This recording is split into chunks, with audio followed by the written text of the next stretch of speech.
The golden orb materialized before Arata, shimmering with destiny. His dream of becoming a slayer was finally within his grasp. But before his fingers could even graze its surface, his worthless father snatched it from the air, callously declaring it would fetch a high price. When his brother Ryu dared to object, their vile father launched a savage kick, sending him slamming into the wall with brutal force. After ditching his sons, the old man scurried off to a scumbag named Takatora, hawking the golden orb for 30 million. Years bled into one another, until one day, Arata and Ryu were glued to the news watching some guy brag about his own golden orb, one with a familiar blue ring. Their hearts stopped. There's only one golden orb for each element in all of Japan. There was no mistaking it. That orb was Arata's stolen future, and you better believe they stormed out that door to take it back. Ryu got right in Takatora's face, demanding he return his brother's property, but Takatora just played dumb, fanning the flames of Ryu's fury. Seeing he was cornered, Takatora finally relented, promising to lead them to the orb and guiding them into a dark, isolated room. The moment the door clicked shut, a cold dread washed over them.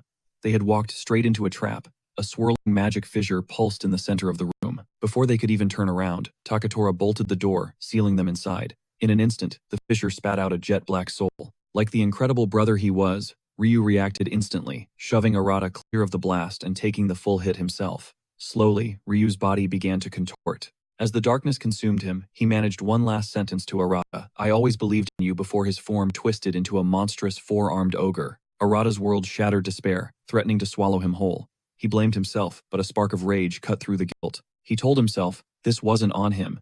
It was on the greedy, selfish people who had ripped everything away.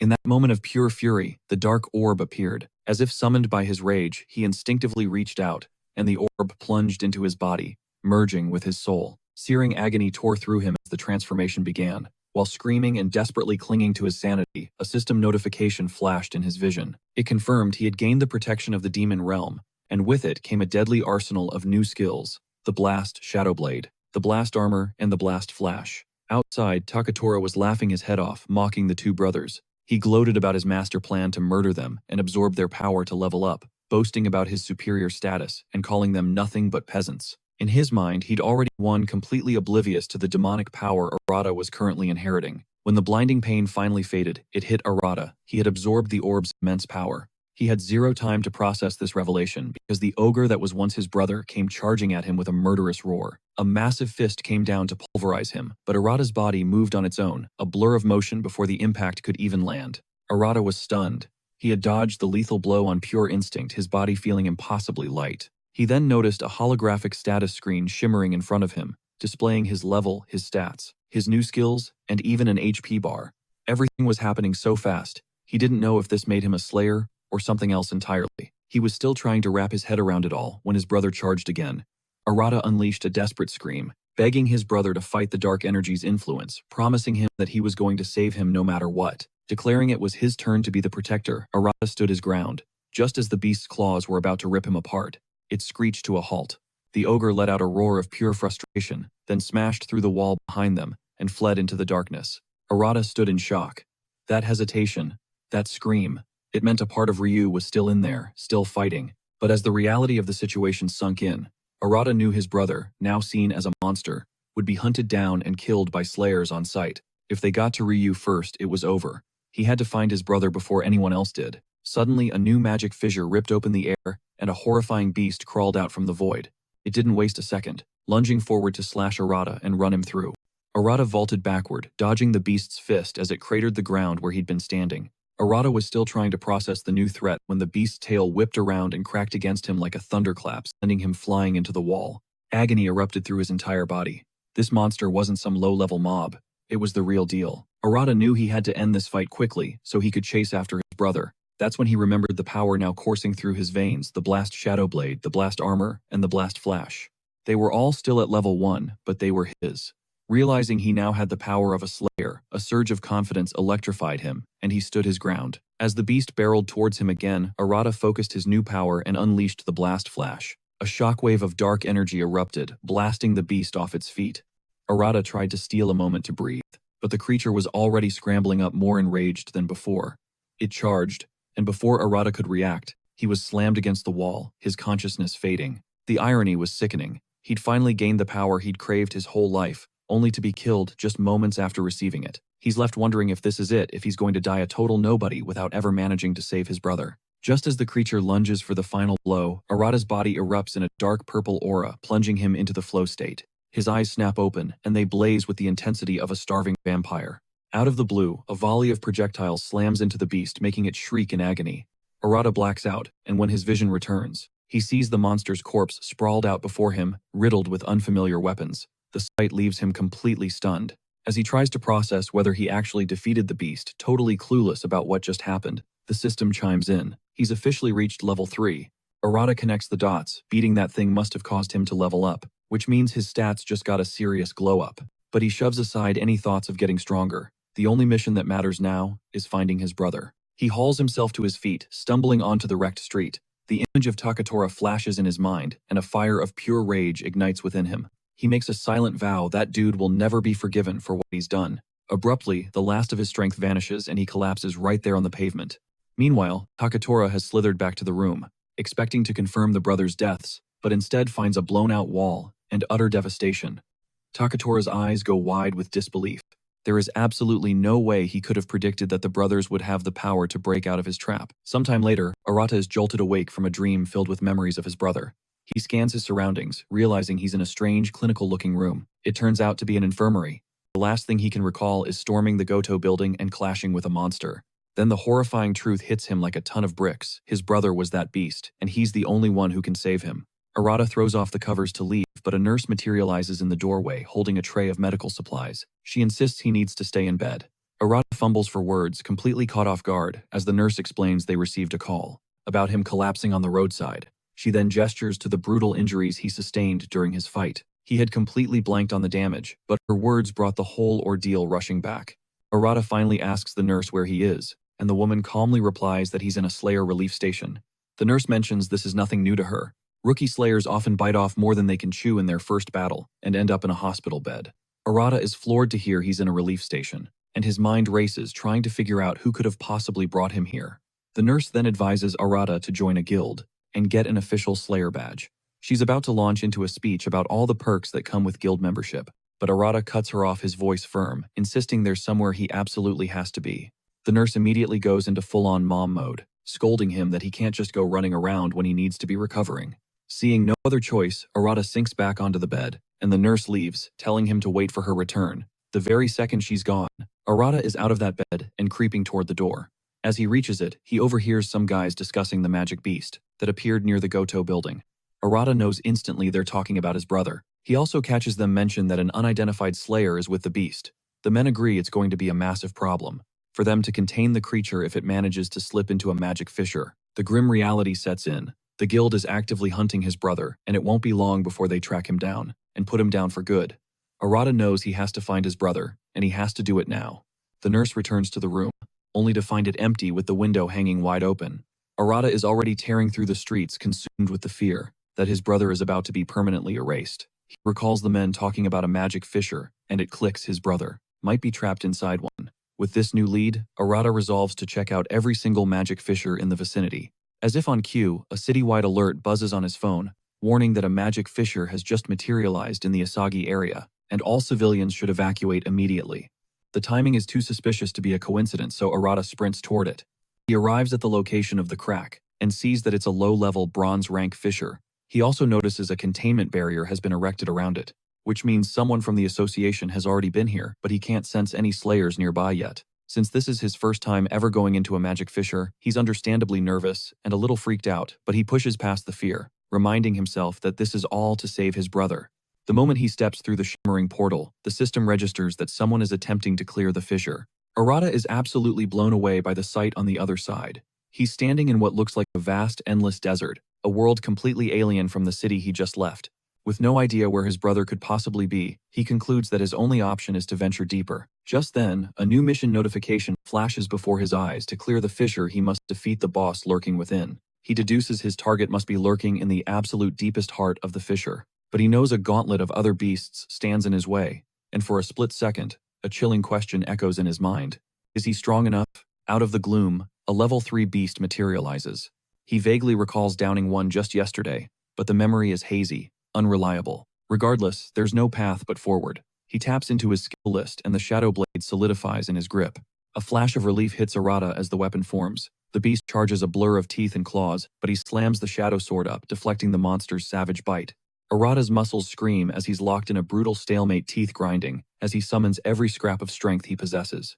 The creature's raw power shoves him backward, sending him skidding across the cavern floor.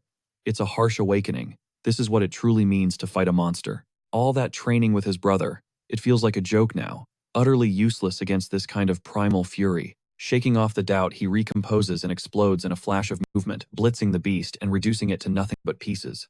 A notification screen immediately flares to life. He's skyrocketed from level 3 straight to level 5.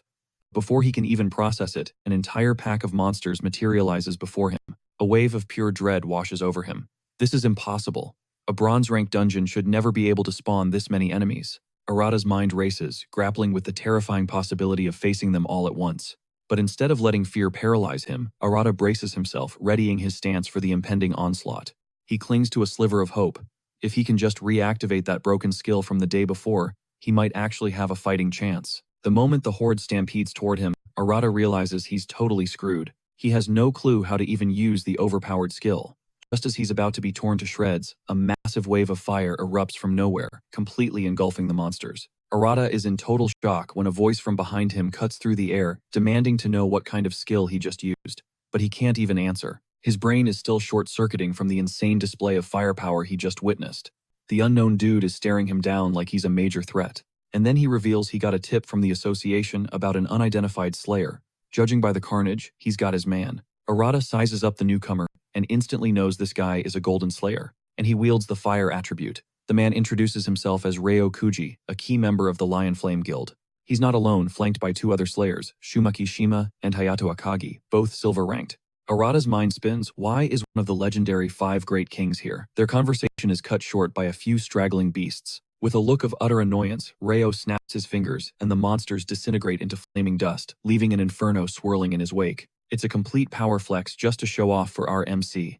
The move leaves Arata speechless, witnessing the overwhelming power of a golden slayer up close. For the very first time, Ryo strolls toward him, commenting on the ridiculously high number of monsters for such a low-rank fisher. Then his gaze fixes on Arata's shadow sword, and he asks flat out, "What's your skill?" The question hits Arata hard because he's been desperately wondering the exact same thing. He only knows that his ability doesn't belong to any of the 5 main attributes. He has no idea what it is. This just makes Ryo even more intrigued. "You're a weirdo," Ryo states, wielding a weird-ass skill. His face turns dead serious. Ryo leans in, demanding, "What are you really doing down here?" Arata knows he can't possibly admit he's searching for his brother. They'd just slap a subjugation order on him too. No chance. So Arata decides to just ignore the question entirely. He turns his back, throws a quick thanks for the help over his shoulder, and starts to walk away. See, awakening orbs are supposed to be like a prayer resonating with a user's inner power to grant them the attribute they're closest to. It's basic knowledge, but Ryo sees absolutely no trace of that system in Arata. He calls out, stopping him cold. "I've figured it out," Ryo declares. "You're the irregular slayer they're all talking about." Arata whirls around to argue, shot back, "I don't know what you mean by irregular slayer. I need to go." But Ryo blocks his path. "Sorry, pal. The association ordered me to bring you in for questioning. Don't take it personally." Ryo smirks before launching himself forward, his fist engulfed in a raging inferno. Just as the fiery explosion is about to connect, Arata instinctively throws his sword up to shield his head. He's left completely stunned when his shadow blade is instantly vaporized by Ryo's insane firepower. Even Ryo looks shocked that the sword just vanished into thin air. Arata desperately leaps back to create some space. But Ryo isn't finished. "Don't interfere," he barks at his subordinates, a wild grin spreading across his face. "This is actually starting to be fun." The 2 slayers nod, but you can see the fear in their eyes. They know they'll be reduced to ash if Ryo actually gets serious in this fight. Without hesitation, Ryo unleashes a fresh barrage of fireballs aimed right at Arata. Arata realizes he is in serious life-threatening danger and dives behind a huge rock to shield himself from the fiery impacts. As the inferno dies down, a smug grin spreads across Ryo's face, and he tells Arata to just give up unless he wants to be turned into a pile of dust. Ducking behind a massive rock, it hits Arata that he'll never lay eyes on his brother again if this guy manages to capture him. In a flash, Ryo launches himself skyward and unleashes a devastating heat-seeking fireball straight for Arata's hiding spot. Realizing that cover is useless, Arata dives out of the way, dodging the explosive impact by a razor-thin margin. Ryo lands with total confidence, sneering that running and hiding is a dead-end strategy. While Ryo is just laughing his head off and dissing him, Arata frantically scrolls through his skill list, desperately looking for an ace up his sleeve. Facing off against this absolute maniac who's basically a real-life Fire Lord Ozai Arata, lands on a skill he's betting will be clutch. Arata forces himself to his feet, and from his new stance, Rio feels a shift in the air around him. Arata extends his hands forward. Rio just scoffs, letting him know that whatever little trick he's planning is completely pointless. Like it's nothing, Rio unleashes another volley of fireballs. The moment the fireballs are about to slam into him, Arata's power flares to life, and he literally eats the flames.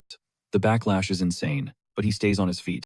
Right then and there, Rio finally gets it. This kid is not just some scrub. Still, Rio flexes, showing off an even more terrifying level of firepower, and gives him one last chance to surrender before he gets erased. In response, Arata's shadow sword extends, growing longer and sharper as he declares that his brother is waiting and getting caught is not an option. Hearing the word brother hits a nerve with Rio, shattering his focus for a split second. That's all the opening Arata needs to close the distance. By the time Rio snaps out of his daze, Arata is already a blur in the air, his blade screaming down towards him. With barely a millisecond to spare, Rio throws up his arm, blocking the strike with his armored gauntlet. He digs his heels in, holding his position. But he can feel it. Something about Arata has fundamentally changed. After a tense moment, Arata leaps back, telling Rio he has to go. Rio is completely thrown by this, but then he says something wild, that if Arata is serious about protecting someone, he'll have to be the one to take down the boss. Arata is floored, realizing that Rio is for some reason actually talking to him, trying to help. Rio keeps going, telling Arata that he's got to grind his levels faster and quit being so reckless, or he's just going to burn himself out for good. A genuine smile breaks out on Arata's face as he thanks Rio for the advice before bolting. Rio just watches him go, a proud, almost fatherly grin on his face. His goons rush over reporting that they've cleared out all the beasts in the surrounding area, but Rio just says that Arata is one hell of a fiery kid. The two lackeys are shook when they see their boss is actually smiling, a clear sign he's in an unexpectedly good mood. Meanwhile, over at the Navy Guild, a report comes in about another magic fissure tearing open. Guildmaster immediately dispatches one of her silver slayers, a girl named Aoi Ichika, to handle the new breach. And unlike pretty much everyone else, Ichika looks absolutely stoked to jump into a fight. You can see the sheer excitement plastered all over her face. A bit later, Arata gets booted from the fissure after someone else defeated the boss, and he instantly knew it had to be Rio. Even before the instance closed, Arata had desperately searched around, but there wasn't a single trace of his brother anywhere. Later, Arata catches a news broadcast warning everyone to report any sightings of the magic beast. Seeing this, Arata figures he can't count on anyone else for help. No, he's got to handle everything all on his own. Right on cue, an alert pops up on his screen. Another magic fissure is materializing in District 4. As always, every phone in the vicinity buzzes with an evacuation notice. Since the district is super close to his current location, Arata knows he has to check it out. He sprints toward the hot zone, praying he gets there before any other slayers. He arrives to find it's a bronze-ranked fissure. Since the dungeon hasn't been cleared yet, a spark of hope ignites in Arata. Maybe his brother is inside this one. But just as he's about to enter, a couple of dudes from the Navy Guild, Hanamita and Ishinari, step in his way, telling him the area is off-limits. The situation gets way more hostile when they spot Arata's missing badge. They immediately start running their mouths, clowning on him for being some lowbie who couldn't even get into a guild. They call him a normal slayer, and in this world, a normal slayer is rock bottom, while a gold-ranked slayer is the absolute peak. Arata is just baffled by the audacity of these two. Like, who even are these guys? They won't shut up, bragging that their master is the one who's going to clear this fissure.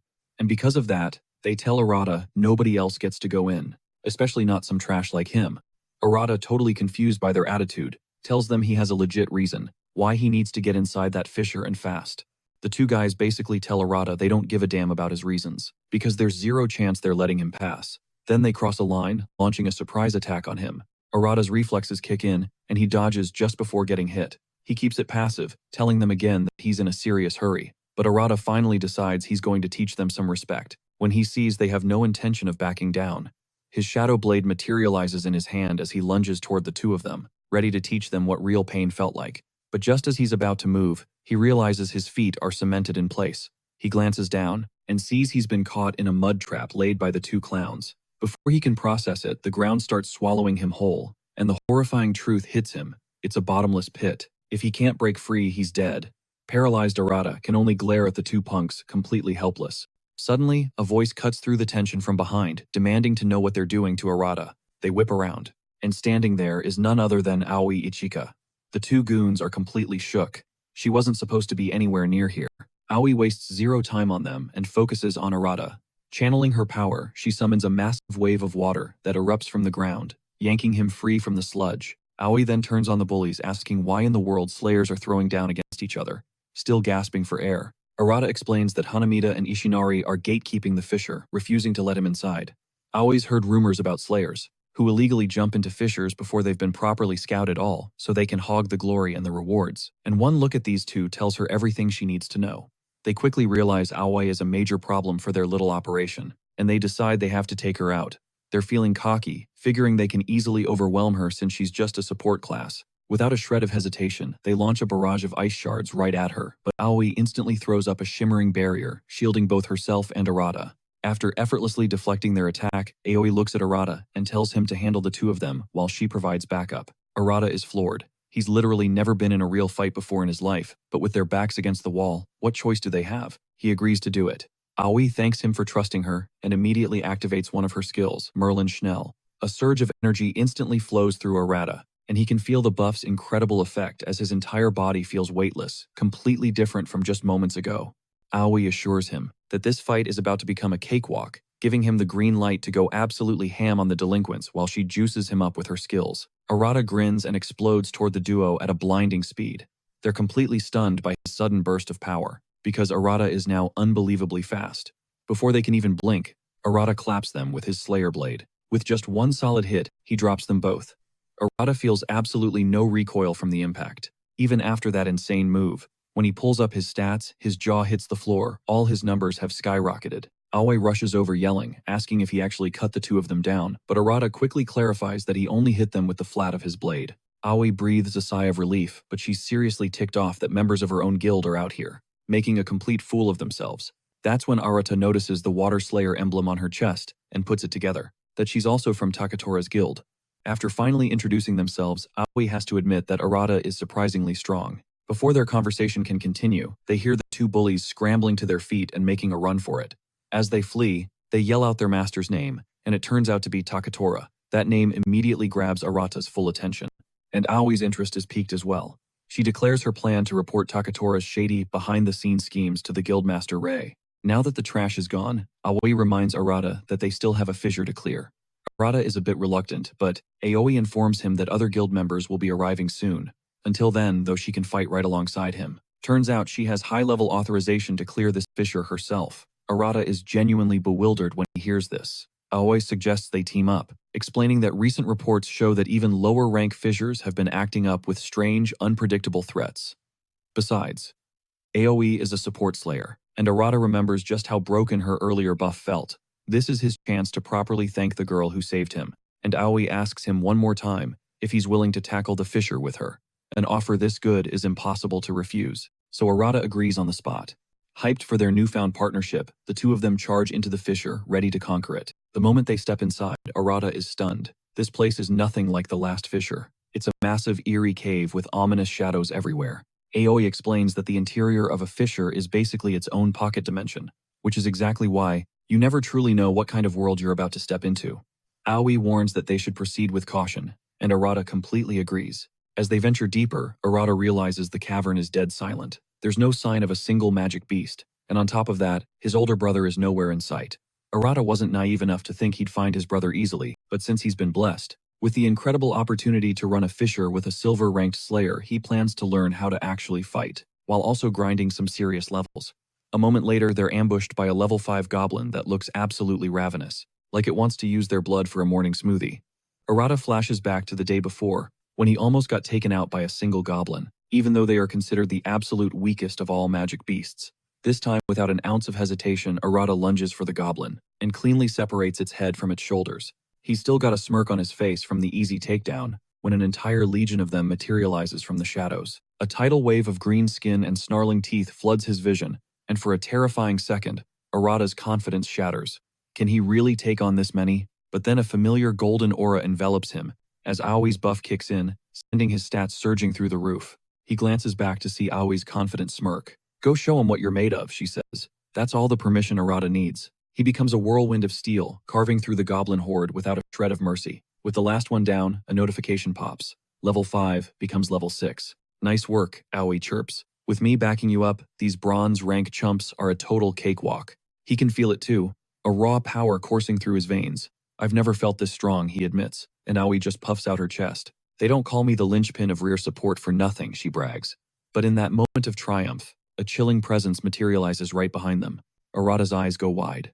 Aoi, look out. A lone goblin lunges its rusted blade aimed right for her back, but Aoi's shield shimmers into existence, deflecting the blow with a deafening clang. Her smile is gone, replaced by a look of pure fury. In a flash of light, she unleashes a devastating blast that vaporizes the goblin on the spot. Arata is completely stunned. The speed, the flawless execution, she chained multiple skills together in a split second. This wasn't just talent. This was pure, battle-hardened experience. She's not just fast. She's a one-woman support system. He's totally lost in awe when her voice snaps him out of it. Hey, Daydreamer, we gotta move.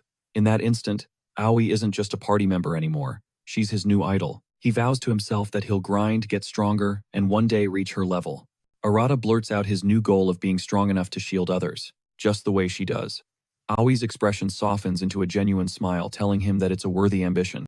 However, she warns him that he's got to survive this, first pointing out the horde of goblins that has now trapped them. This is when Arata finally sees it. They're completely surrounded. An entire goblin army has materialized from the shadows. His heart hammers in his chest, but he sees that Aoi is as cool as a cucumber. Just like clockwork, that golden light washes over him again. Time for round 2, Aoi says, her voice steady. Take them all down. Arata appreciates the massive boost he gets from her support, a new fire of determination igniting within him. He lunges at the nearest goblins, hacking and slashing, a blur of motion and steel. Limbs fly, goblins fall, and with every kill, his power skyrockets. When the dust settles, not a single goblin is left standing. Then the system alert chimes. His jaw drops. He hasn't just leveled up, he's vaulted from level 6 all the way to level 10. Arata is speechless, but as a reward for hitting double digits, he unlocks a brand new skill, Blast Cannon. But his celebration is cut brutally short, as another wave of monsters appears on the horizon. This time the force is so massive that it sends a shiver down even Aoi's spine. Our only shot is a preemptive strike, Aoi says, her voice tight with tension. Aoi tells Arata his ability is strange, but she needs to know if he has a ranged attack, because if he doesn't, they're about to be completely buried.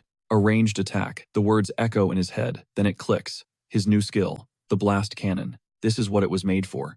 Without a second thought, Arata activates the skill, aiming into the sea of goblins. A massive beam of pure magical energy erupts from his palm, tearing a hole straight through the goblin front lines. But Arata isn't done. He fires again. And again. By the time the smoke clears, the entire goblin army has been completely annihilated. Aoi slowly turns to him, a slow, impressed smile spreading across her face.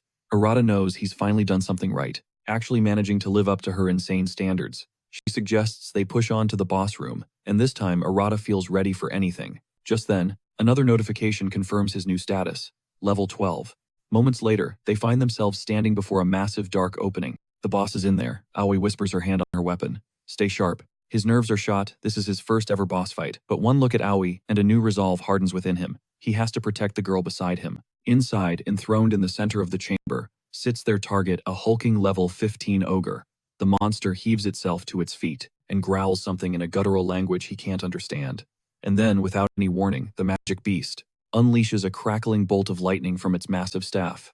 I've got this, Aoi shouts, stepping in front of him. Using one of her abilities, she throws up a shimmering barrier to block the blast, but the sheer force of the impact sends her flying to the ground. Aoi hits the dirt, hard stunned. This thing is supposed to be bronze. Rank, she gasps. The boss is already charging up another lightning blast. We'll never get near it if it just spams ranged attacks like that, Aoi yells. Aoi reveals her strategy. She'll draw its fire while he dives in for a counterattack. Arata sees her shield cracking under the pressure, and something inside him snaps. He's sick and tired of always being the one who needs protection. Forget the plan. While the ogre focuses its magic on Aoi, Arata breaks from cover, sprinting straight at the beast. Once he's in the perfect spot, he aims and unleashes his blast cannon at point-blank range. The explosion shatters the ogre's staff, instantly neutralizing its biggest threat. Aoi is totally hyped that Arata nailed it, but the ogre is beyond furious and hurls the jagged remains of its weapon directly at him. The projectile comes out of nowhere, catching Arata completely off guard. He desperately tries to dodge, but in that split second he knows he's not going to make it. Before he can even flinch, the twisted metal shreds right through his torso. Blood sprays from Arata's mouth as he slams into the ground. Aoi doesn't waste a single second. Before scrambling to his side, she throws up a protective barrier around them and immediately starts channeling her healing magic into Arata. In just a few moments, the gaping wound on his body knits itself shut. Arata lets out a ragged cough, finally managing to push himself to a sitting position. Aoi explains it was just battlefield first aid and quickly asks if he's still mobile. Arata thanks her for the clutch save. and insists he's still good to fight. But their relief was short-lived as the enraged ogre barrels towards them once again. Arata's mind is blown. A creature that massive has no business moving so fast, and it's heading straight for them. The ogre swings a massive fist, aiming to flatten them into a paste, but Aoi's barrier miraculously holds against the devastating impact. She's straining under the immense force, and Arata realizes they are absolutely screwed if they don't end this thing like right now. His eyes scan the beast, and then he spots it, a tiny, unprotected gap in the armor, right at the ogre's neck. That's the weak spot. That's how they win this. Just like before, Aoi runs interference, drawing the monster's aggro, while Arata maneuvers to line up the perfect shot. This time, however, the beast is onto him. It clocks his plan, and immediately switches its focus from Aoi. It swings a brutal punch at Arata, but just as the blow is about to connect, he sees his chance, a wide-open shot at the ogre's throat. He unleashes his cannon point-blank. The blast sends the monster staggering to its knees, and Aoi screams at Arata, telling him to finish it now. Arata summons his shadow blade, a new fire in his eyes. He is done being the one who needs saving, but before he can deliver the final blow, Aoi isn't just watching from the sidelines. She hits him with a serious power buff. A grin flashes across Arata's face as he feels the energy surge through him. He charges the ogre and launches himself into the air, channeling every ounce of his newfound strength into the swing. The sheer force of the blow decapitates the ogre, leaving its massive body headless. A fountain of blood erupts as the monster finally falls. Staring up at the cave ceiling, Arata gets that beautiful notification he has leveled up. Once more, Aoi is beaming as she runs over, hand raised for a high five. Arata, both shocked and thrilled, slaps her hand in return, but with the boss defeated, the entire dungeon starts to collapse around them. The two of them make a mad dash for the exit, trying not to get buried alive. They barely manage to escape the fissure, just before it completely dematerializes. He didn't find his brother, Arata thinks, but he definitely got a massive power-up. He's mulling this over when his legs finally give out and he collapses from pure exhaustion. Aoi sees just how wrecked he really is, and grabs his arm, telling him to come with her. Arata groans, thinking he's being hauled off to the infirmary again, but she doesn't take him there. Instead, Aoi drags him all the way to the Navy Guild headquarters. She parks him in a waiting room and tosses him a change of clothes. She then dips out, saying she has to go file a report first. 15 minutes tick by, and Arata starts to wonder what the holdup is. He decides to peek his head out to see what's going on, and just as he steps into the hall, a girl sprinting down the corridor trips and nearly faceplants right in front of him. Arata catches her just in time. He's about to strike up a conversation when a sudden horrifying thought hits him. Arata immediately aborts any potential riz he was about to lay down, and just bolts for the entrance. It's only after he's running that it truly clicks. The girl he just saved is the guildmaster of the Navy Guild, and there is no way he can afford to get questioned by her. Ray, meanwhile, is just standing there, totally confused, wondering why that guy just booked it. She just shrugs it off and continues to the conference room where Aoi is waiting. Ray gives her a warm welcome back, but Aoi is in no mood for pleasantries. She cuts right to the chase, telling her they need to talk. She immediately starts unloading all her frustrations about what Takatora has been plotting behind their backs. Ray has to get her to chill out as Aoi just keeps ranting. Finally, Aoi takes a breath and breaks down the whole situation for her. Aoi explains that Takatora has been manipulating the fissures for his own personal gain. Ray is completely stunned by this revelation, and decides then and there that she's going to handle him personally. Still, her mind drifts back to Arata, the mysterious guy she literally just ran into.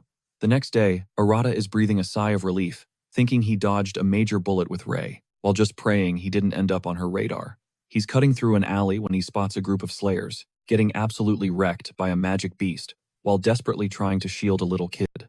The monster is a gnarly two-headed beast that breathes fire, but without a moment's hesitation, Arata becomes a blur, launching himself straight at the creature.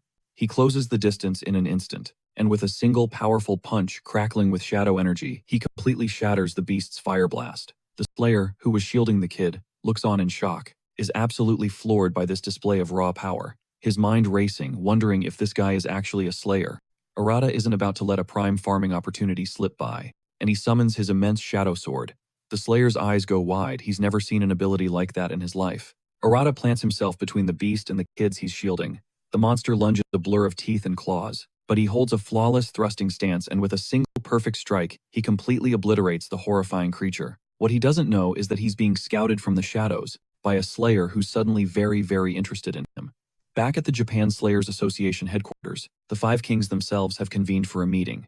We're talking the top brass Jinosuke Dojo from the Seiwa Guild, Ryokuji from the Lion Flame Guild, Rei Isaki from the Navy Guild, Takuto Nagihara of the Jade Sky Guild, and Shion Inamori, representing the Kaizen Guild. Dojo kicks things off, zeroing in on the first item on their docket, the absolutely insane number of fissures that have been popping up all over the country. Rio chimes in, confirming a bronze-rank fissure spiraled out of control not long ago, unleashing a horde of magic beasts. Ray adds that they're also seeing cases where bosses are spawning in the wrong fissures, and they're way stronger than the designated rank. Rio just scoffs, not caring if they're abnormal anomalies. He sees it as just another intense training day for his slayers. A smirk plays on Takuto's lips as he listens to Rio's take, calling him out for being way too casual about the whole situation. That hits a nerve. Rio explodes to his feet, absolutely fuming at Takuto. Rio boasts that his guild has pulled more weight than Takuto's, but Takuto just chills, completely unfazed by the outburst, until Rio finally slumps back into his chair. Since this crisis has only been happening recently, Ray questions what could possibly be the cause. Dojo theorizes that something is fundamentally shifting on the magic beast's side, triggering these unusual spikes in fissure appearances. But he assures his comrades that whatever this change is, it's a breadcrumb trail that will lead them to the truth. He orders them to report even the smallest anomaly directly to him, and they all confirm they understand. With that settled, Dojo switches gears to the mysterious unregistered slayer who's been hopping from one fissure to another like a ghost. Dojo admits no one has a clue what his motives are, but he has a gut feeling that the changes aren't just happening to the monsters, but to the slayers as well. Ray immediately speaks up, telling them a guy matching that description just showed up at her guild. She describes his skill set as something completely alien, totally different from any known technique. But before Ray could even get a word in with him, he vanished into thin air. Meanwhile, Takuto, who was spying on that very slayer from a rooftop, decides to keep that little tidbit to himself.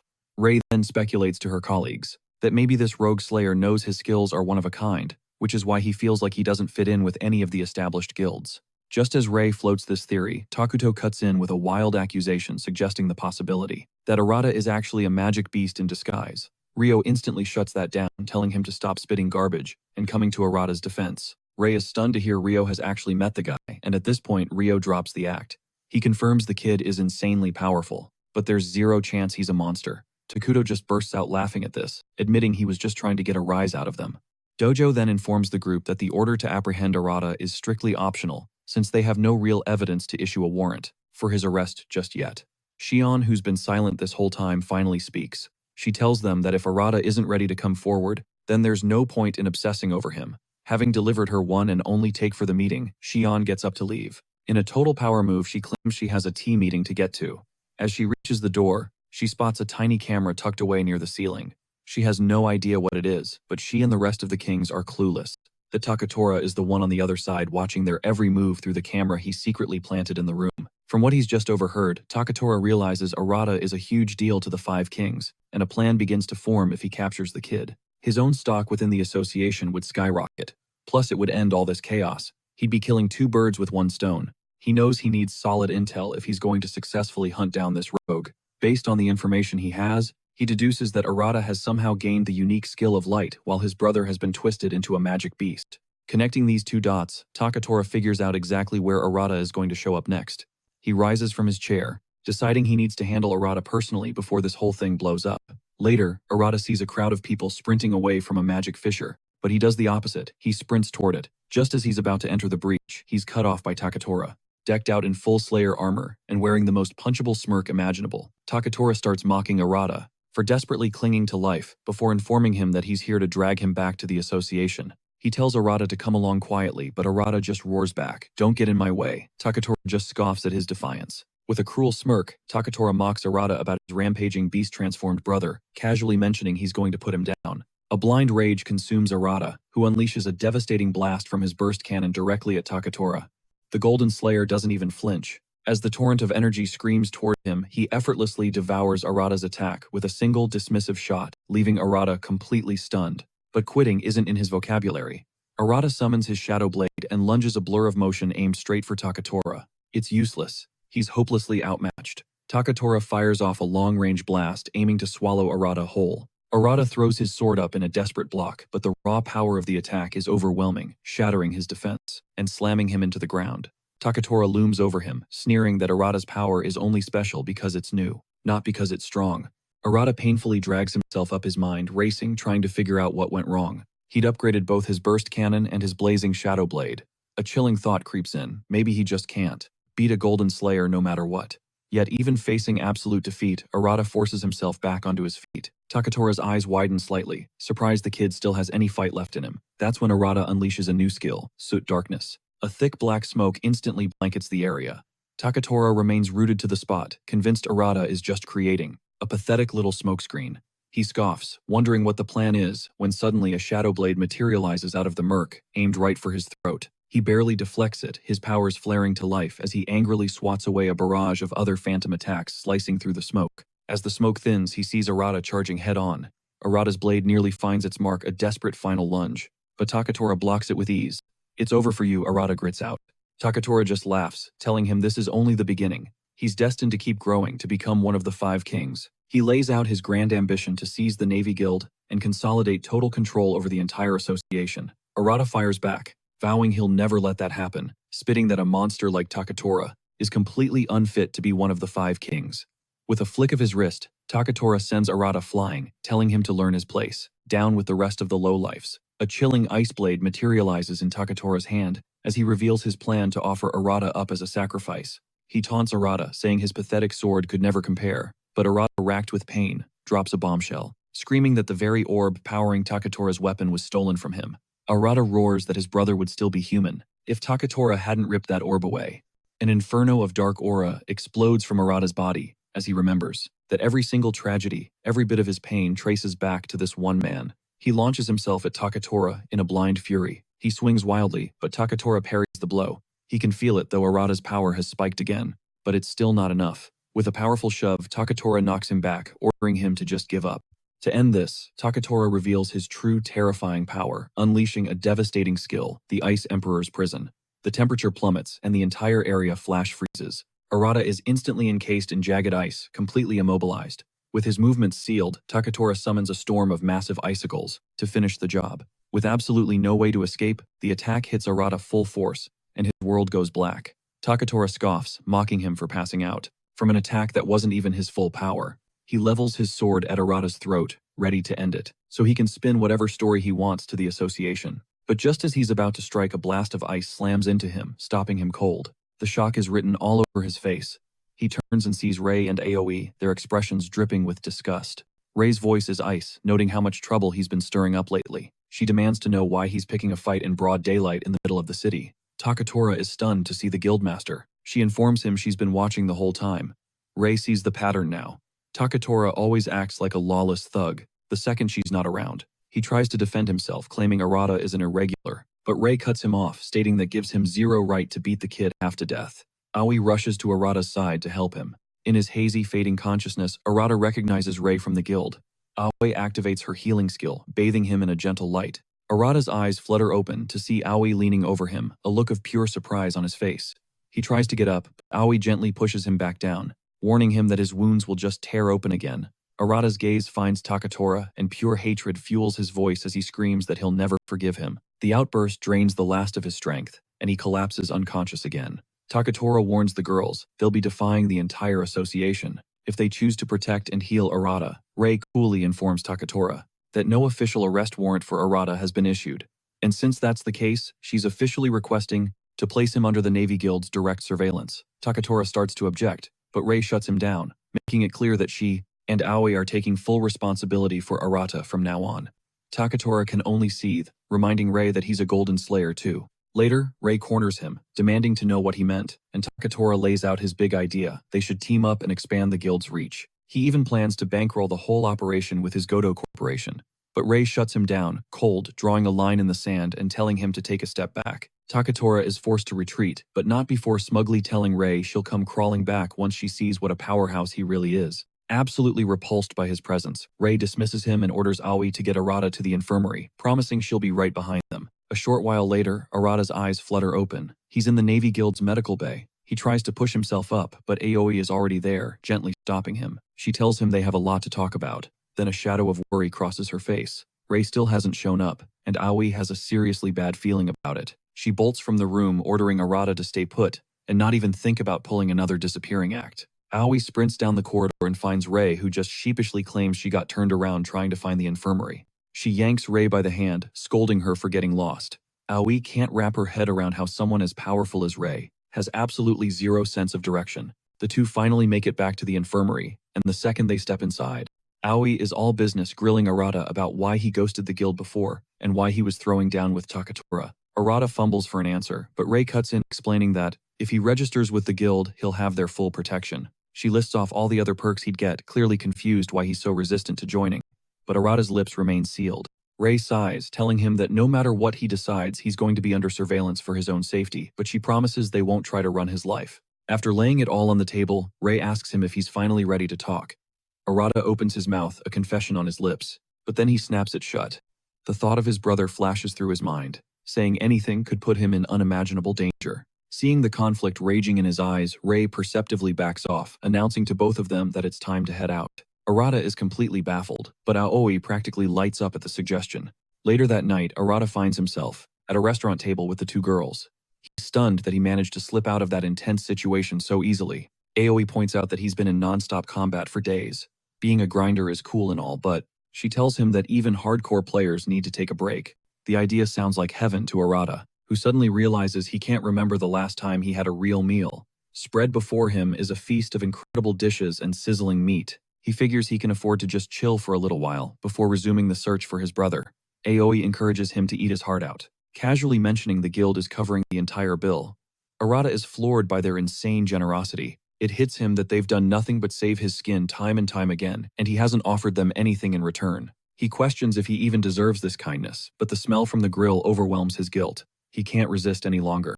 Arata dives in, thanking them between mouthfuls. Tears start streaming down his face as he devours the first good meal he's had. In what feels like an eternity, the girls just smile, joining him at the table, genuinely happy to see him like this. For a fleeting moment, Arata wonders if he ever would have experienced this sitting with these incredible people if he hadn't found that orb. Once they've made a dent in the food, Rei decides it's time for a little Q&A. She tells him that he's free to ask her anything he wants in return. Her first question, is he a newly awakened slayer? Aoi nudges Arata, teasing him, saying he's getting the VIP treatment. Most guild members would kill for a one-on-one chat with Rei. Seeing his opening, Arata jumps on it, telling Rei he has a question for her. He needs to know how the guild finds magic fissures. He's desperate to beat Takatora to the next one. Rei reveals that they don't find them, they forecast them. It's basically like predicting an earthquake. She explains they analyze a ton of data, geomagnetism, gravity waves, and historical disturbance cycles to triangulate the approximate time and location where a new fissure will tear open. Even then, she admits their accuracy caps out at around 60%. Aoi notices Rei is actually smiling while talking to Arata, a sight so rare it's practically a miracle. Suddenly, Rei's phone buzzes. It's an alert. A magic fissure is predicted to open near the LK building in less than an hour. The initial data projects it to be a silver-class fissure. A wave of concern washes over Rei's face. She looks at the other two and declares that dinner is officially over. A fissure of that level means high-ranking monsters are about to pour through. She glances at Aoi, who without a shred of hesitation says she's in. Arata immediately chimes in, saying if Aoi's going, he's going too. Rei agrees to let Arata tag along but gives him a stern warning not to get cocky, because a silver-rank dungeon will chew him up and spit him out if he's not careful.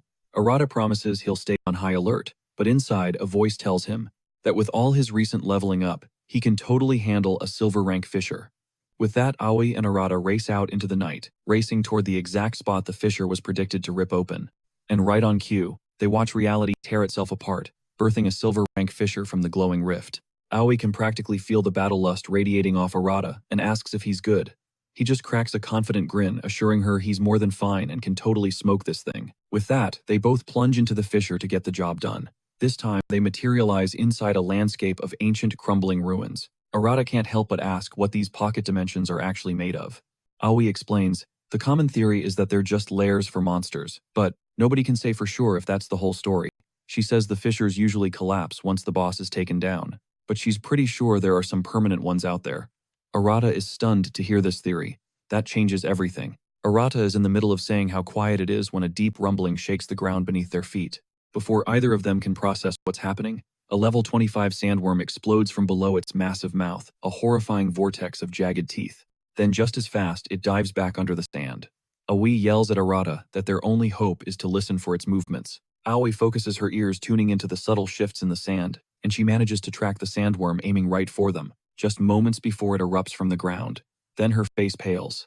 She realizes there isn't just one, there are dozens.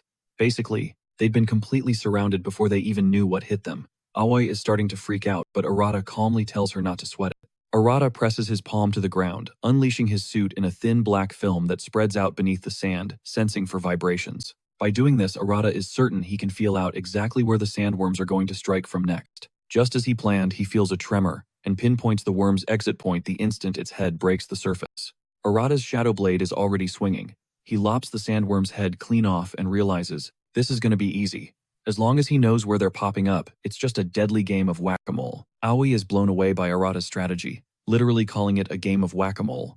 Arata reveals that he spent his entire recovery time in the infirmary, thinking up new ways to use his powers. Arata explains that he had a theory if he could spread the suit out thinly enough, he should be able to connect his senses to it. Since he was stuck in a hospital bed, this was the only training he could actually practice.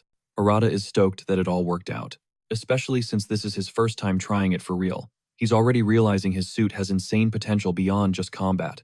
Aoi praises his genius idea and agrees that with this tactic they can handle the sandworm infestation no problem. Arata keeps up the strategy, and in just a few moments he's hunted down every last sandworm, leaving only the fisher's boss. But he warns Aoi not to drop her guard. They come upon what looks like an ancient tomb, and Aoi urges Arata to stay alert, because her gut is screaming that something is wrong. She barely gets the words out when a stinger radiating a terrifying aura shoots out of the sand right behind them. Arata's first thought is that it's just another worm, but Aoi quickly tells him he's dead wrong. She screams that if that stinger so much as grazes them, they'll be begging for a quick end. Just then, the stinger lunges from the sand again, this time aiming for Arata, but he's already prepared for it before it even gets close. He whips around and slices it clean in half with his shadow blade. Arata scoffs, saying the beast is wasting its energy trying to hide in the sand, because he already spread his suit deep underground, turning the whole area into his personal territory. Aoi is impressed with Arata's foresight, praising him for setting up the sensor net in advance. Aoi has to admit Arata has leveled up big time. He agrees that he's gotten way stronger, plus this time Aoi is fighting alongside him. He calculates that with his current power level, he should be able to take on silver rank threats, or maybe even something stronger. Right on cue, the fisher's boss finally decides to show its face, and it turns out to be a very ticked-off level 29 death scorpion. Even though Arata already managed to snip off its stinger, the monster is still incredibly dangerous, with two massive claws ready to crush them. The scorpion swings one of its giant claws right at them, but Aoi dives in, blocking the devastating blow with her shield. The impact is massive, and Aoi struggles against the scorpion's raw power. Arata sees the cracks forming in her defense. He knows he has to act fast before things get ugly. He charges toward the scorpion, but the creature sees him coming and swings its other claw, nearly slicing him in two. Thanks to his insane agility, he manages to flip out of the way just in time. Suddenly, Arata feels himself floating into the air on a platform made of water. A quick thinking move from Aoi. She yells for him to use the high ground she created to get an advantage over the gigantic and terrifying scorpion. Arata gives her a quick thanks before launching himself off the platform and severing the scorpion's head, showering the area in disgusting green blood. Aoi rushes over to Arata, her face beaming with relief. They actually manage to defeat the scorpion. Arata is just as relieved and tells her they can finally go home. But just as they're about to celebrate, Aoi freezes. Something is seriously wrong with this picture. She points out that the victory screen hasn't popped up, a glitch that has literally never happened after dropping a boss. The dungeon itself should be collapsing by now, but everything is dead silent. The gears in Arata's head finally start to turn, and he gets what Aoi is hinting at. He asks her if it's possible for a dungeon to just not close. In that exact moment, a bone-chilling presence floods the room. A voice cuts through the silence, coming from a shadowy figure lounging right beside them. The guy's got these long, creepy ears, and a dark purple energy just bleeds from his body, like a full-blown demon. The dude casually mentions how entertaining it was to watch them take down the scorpion. Arata and Aoi are completely floored, seeing another magic beast, when they already defeated the dungeon boss. But the real shocker, this thing can actually talk. The shadowy figure then brags about how he loves puppeteering beasts to eliminate slayers, and that's when it all clicks for Aoi. This creature was the real puppet master, secretly controlling the boss the entire time, a tactic that's supposed to be impossible.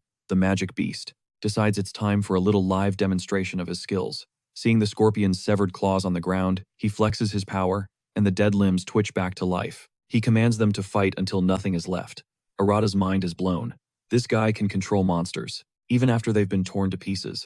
The reanimated claws lunge at them, forcing them to frantically spam their ranged attacks, just to blow the scorpion parts to smithereens. The puppet master just looks bored by the whole display, and suggests they'd make for much more entertaining puppets. Aoi can't even begin to process what kind of overpowered monster they've accidentally stumbled upon. With a flick of his wrist, The sinister dude rips open a new portal right there in the boss room, inviting them to step inside. He promises them a welcome party they'll never forget, if they're brave enough to follow. Arata is stunned. They just ran into a dungeon, hidden inside another dungeon. Arata puts it together. This guy is hijacking dungeons and collecting bosses like they're trading cards. Aoi confirms his theory, saying the portal in front of them looks like it leads to his main headquarters. This new dungeon radiates a far more terrifying aura than any they've ever seen, but Aoi knows they have no choice. To clear the first dungeon, they have to dive into this new one and take out the puppet master for good. The warm-up is officially over. The real battle has just begun. Swallowing their fear, the two step through the portal into what looks like a massive, ominous castle. Arata wonders if this place is somehow connected to the human world. Little do they know, predatory eyes are watching them from the shadows above. Suddenly, a beast drops from the ceiling, its sword flashing as it plummets towards Arata, aiming to take his head clean off. But Arata's reflexes are on another level. He whips around and fires a point-blank cannon blast into the beast, blowing a massive hole straight through its torso. But as the creature falls, they realize the horrifying truth. They are completely surrounded by a massive horde of monsters. And these aren't just regular mobs. Every last one of them is a boss-level threat, all under the puppet master's command. Arata can't get over how shameless this guy is, turning powerful creatures into his personal playthings. Aoi tells Arata that together, they might just be strong enough to wipe them all out. Arata draws his sword and carves through a whole squad of them, but for every one, they cut down two more, take its place. As exhaustion starts to set in, they know they need a new strategy. They have to ignore the endless army and make a beeline for the guy in charge. Aoi points towards their target, and the two of them sprint through the chaos, a wave of monster puppets hot on their heels. They finally break through the horde and reach the throne room, where the puppet master is waiting for them on his throne. But getting to him wasn't the end of it. He's flanked by two terrifying colossal knights, both wielding swords the size of giants. The puppet master smirks, telling them that even though they cleared out some of his pawns, he has a nearly endless supply in reserve. Aoi glares back, pointing out that they only need to kill him. Once he's gone, his entire puppet army will crumble with him. The villain just throws his head back and laughs, calling their confidence cute. But in his eyes, they're nothing more than trash. So Arata asks him what his endgame is. Why go to all this trouble to collect magic beasts? The dude's answer is simple because it's fun for him. He thinks turning other creatures into his puppets and controlling their every move is the ultimate thrill. He then adds that humans are no different to him. He wants to turn powerful fighters like Arata and Aoi into his prized puppets. In his world, it's the right of the strong to dominate the weak. That's when Arata decides to ask the real question, the one that changes everything. He wants to know if there's a way to reverse the transformation to turn a magic beast back into a human. Aoi's eyes go wide at the question, but a cruel smile spreads across the demon's face. He instantly realizes that Arata has someone precious he wants to save. Tell me, Arata demands, his voice trembling with rage. The puppet master lets out a chuckle, telling Arata he might just spill the secret, if Arata can actually manage to defeat him. And with that, the villain unleashes his true power, the ability to manipulate blood. The air instantly fills with razor-sharp projectiles made of blood, all homing in on Arata. He manages to block the main barrage, but several projectiles still pierce his body. While he's reeling from the attack, one of the massive knights closes the distance in an instant. All Arata can do is watch as the giant's blade comes swinging down, poised to finish him, but like clockwork, Aoi dives in to save him. A brilliant shield materializes, intercepting the knight's devastating blow meant for Arata. But the effort alone sends a shockwave of pain through Aoi's body. Arata scrambles to her side, but she just brushes him off, insisting she's fine. She is so not fine. Still, Aoi shoves Arata toward the main boss, telling him to obliterate the demon while she holds off the knights. Arata makes the vow, charging head-on at the demon, with one single thought burning in his mind: he absolutely cannot let Aoi suffer one more scratch. Aoi channels a quick healing spell into herself, just enough to get back on her feet, so she can deal with the knights and link back up with Arata. Aoi realizes her only shot is a one and done, a single attack, to wipe out all these creatures simultaneously. There's only one way to pull it off. She pours every last drop of her power into the one skill she believes can turn the tide. She gathers her energy and unleashes a cataclysmic blast that completely vaporizes the knights. Except, the knights just reform themselves from the dust.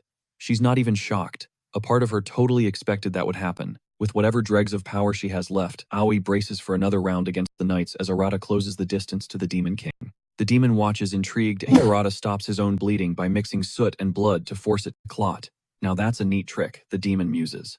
A twisted smile spreads across his face as he asks Arata, "You're from my world, aren't you?" The question hits Arata like a ton of bricks. He instantly knows the dude is talking about his unique skill. But instead of a long chat, the demon suggests they wrap up their little death match. He's dying to see which is superior, his demonic blood or Arata's mysterious soot. The demon hurls a torrent of blood at Arata, who counters by blasting it apart with his burst soot cannon. The demon just switches tactics. He cracks a blood whip through the air, daring Arata to deal with it. With a flash of darkness, Arata cleaves it in two with his shadow blade. This level of power coming from Arata just gets the demon more hyped. He relentlessly launches whip after whip at Arata, but Arata deflects every single one. The demon taunts him, screaming for him to unleash his true power. Arata, however, knows exactly what's happening. At this rate, the demon is just going to wear him down until he collapses from exhaustion. The demon mocks him again, calling him a one-trick pony. And then he decides to cross a line. You know, the demon smirks, once I'm done with you, I think I'll go have some fun with your little friend over there. And he redirects a blood attack straight for Aoi. She's already completely overwhelmed by the knights. Arata whips his head around, screaming her name, but in that split second of distraction, a blood spear erupts from his back. Shock and confusion paralyze him as he coughs up a spray of blood before collapsing to the unforgiving ground. The demon sneers down at him. Rule number 1, never take your eyes off your opponent. He then cracks his knuckles, ready to turn Arata into his newest puppet. Just like he threatened, he aims a final blood spike to finish Arata, but somehow Aoi appears, shielding him one last time. The demon is absolutely furious that Aoi is ruining his masterpiece. Aoi just stares him down, admitting, you must be pretty strong to have actually taken Arata down. But instead of wasting her breath, Aoi covertly begins channeling her healing magic into Arata, hiding it from the demon's view. When the demon finally notices, he laughs cruelly, telling her, you know he died protecting you, right? But he lets her know there's no point in trying to heal a corpse. His words pierce her heart, the idea that she's the reason Arata is dead, and it sends her spiraling back to a dark memory. The image of a monster slaughtering her sister Minato flashes before her eyes. For a second, Aoi feels herself about to break, but she forces herself back from the edge, recognizing that the demon is just playing twisted mind games to break her spirit. She realizes all she needs to do is buy time. Just hold on until Arata is back on his feet. Aoi is not about to give up on him. The demon decides to toy with them. He lashes out with his blood whip, but Aoi summons a water shield that easily repels the attack. Realizing she's a water attribute user, the demon just laughs. He keeps up the assault, but Aoi stands her ground, blocking everything he throws at her. She tells the demon flatly that her water attribute was born for one purpose, to stop the spilling of blood. Apparently her power is designed to blend with anything, making it the ultimate support ability. And she has been training non-stop, just to perfect her role as a supporter. It's then that the demon finally gets it. Aoi is diluting the potency of his blood magic by mixing it with her water. The demon isn't even mad, he just figures he needs to produce way more blood. Aoi knows she can't hold out forever. Eventually, the sheer volume of his power will completely overwhelm her. In that desperate moment, Arata's eyes snap open. Wasting no time, Aoi creates a bubble of pure water and sends it to him. Mix this with your soot, she yells. It's time to flip the script. Arata does exactly as she says, but the demon just laughs at their pathetic little plan. He tells them they have absolutely no chance. The demon unleashes his blood whip like before, but this time Arata meets it head-on with his soot, now supercharged with water particles. The new attack doesn't just block the blood, Whip It devours it, stunning the demon. He had no idea that water is the ultimate amplifier. It can magnify any power it touches. With her job done, Aoi steps back, leaving the rest of the fight to Arata. She tells him to go finish this demon for good. With zero hesitation, Arata closes the distance, his shadow blade erupting to gouge a raw, bloody canyon across the demon's chest. A geyser of blood erupts as the demon staggers back, the sheer force of the blow, slamming him to the floor, clutching his ruined chest in agony. Through gritted teeth, he admits this kid is on another level, the very first human to ever make him feel true pain.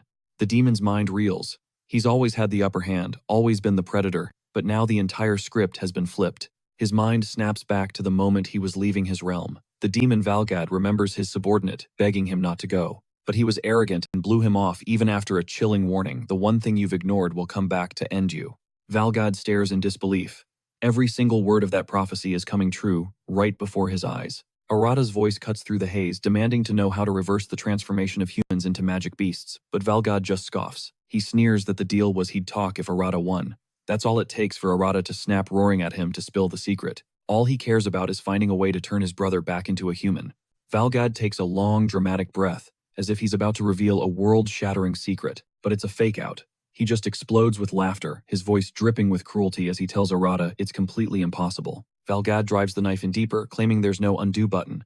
Once someone becomes a magic beast, they're a beast forever. The color drains from Arata's face, his hope shattering into a million pieces, and Valgad just soaks it in, savoring his despair. Arata can only watch paralyzed as Valgad's body disintegrates into dust. In that moment, a system notification flashes he's vaulted from level 15 to level 21. Yet he remains frozen, a statue of grief. Aoi appears behind him, gently asking if he's okay just as something clatters to the ground. She snatches it up. She yells for his attention. This is a first. A boss has never dropped an item before. Aoi presses the item into his hand, telling him this could unlock a seriously special skill.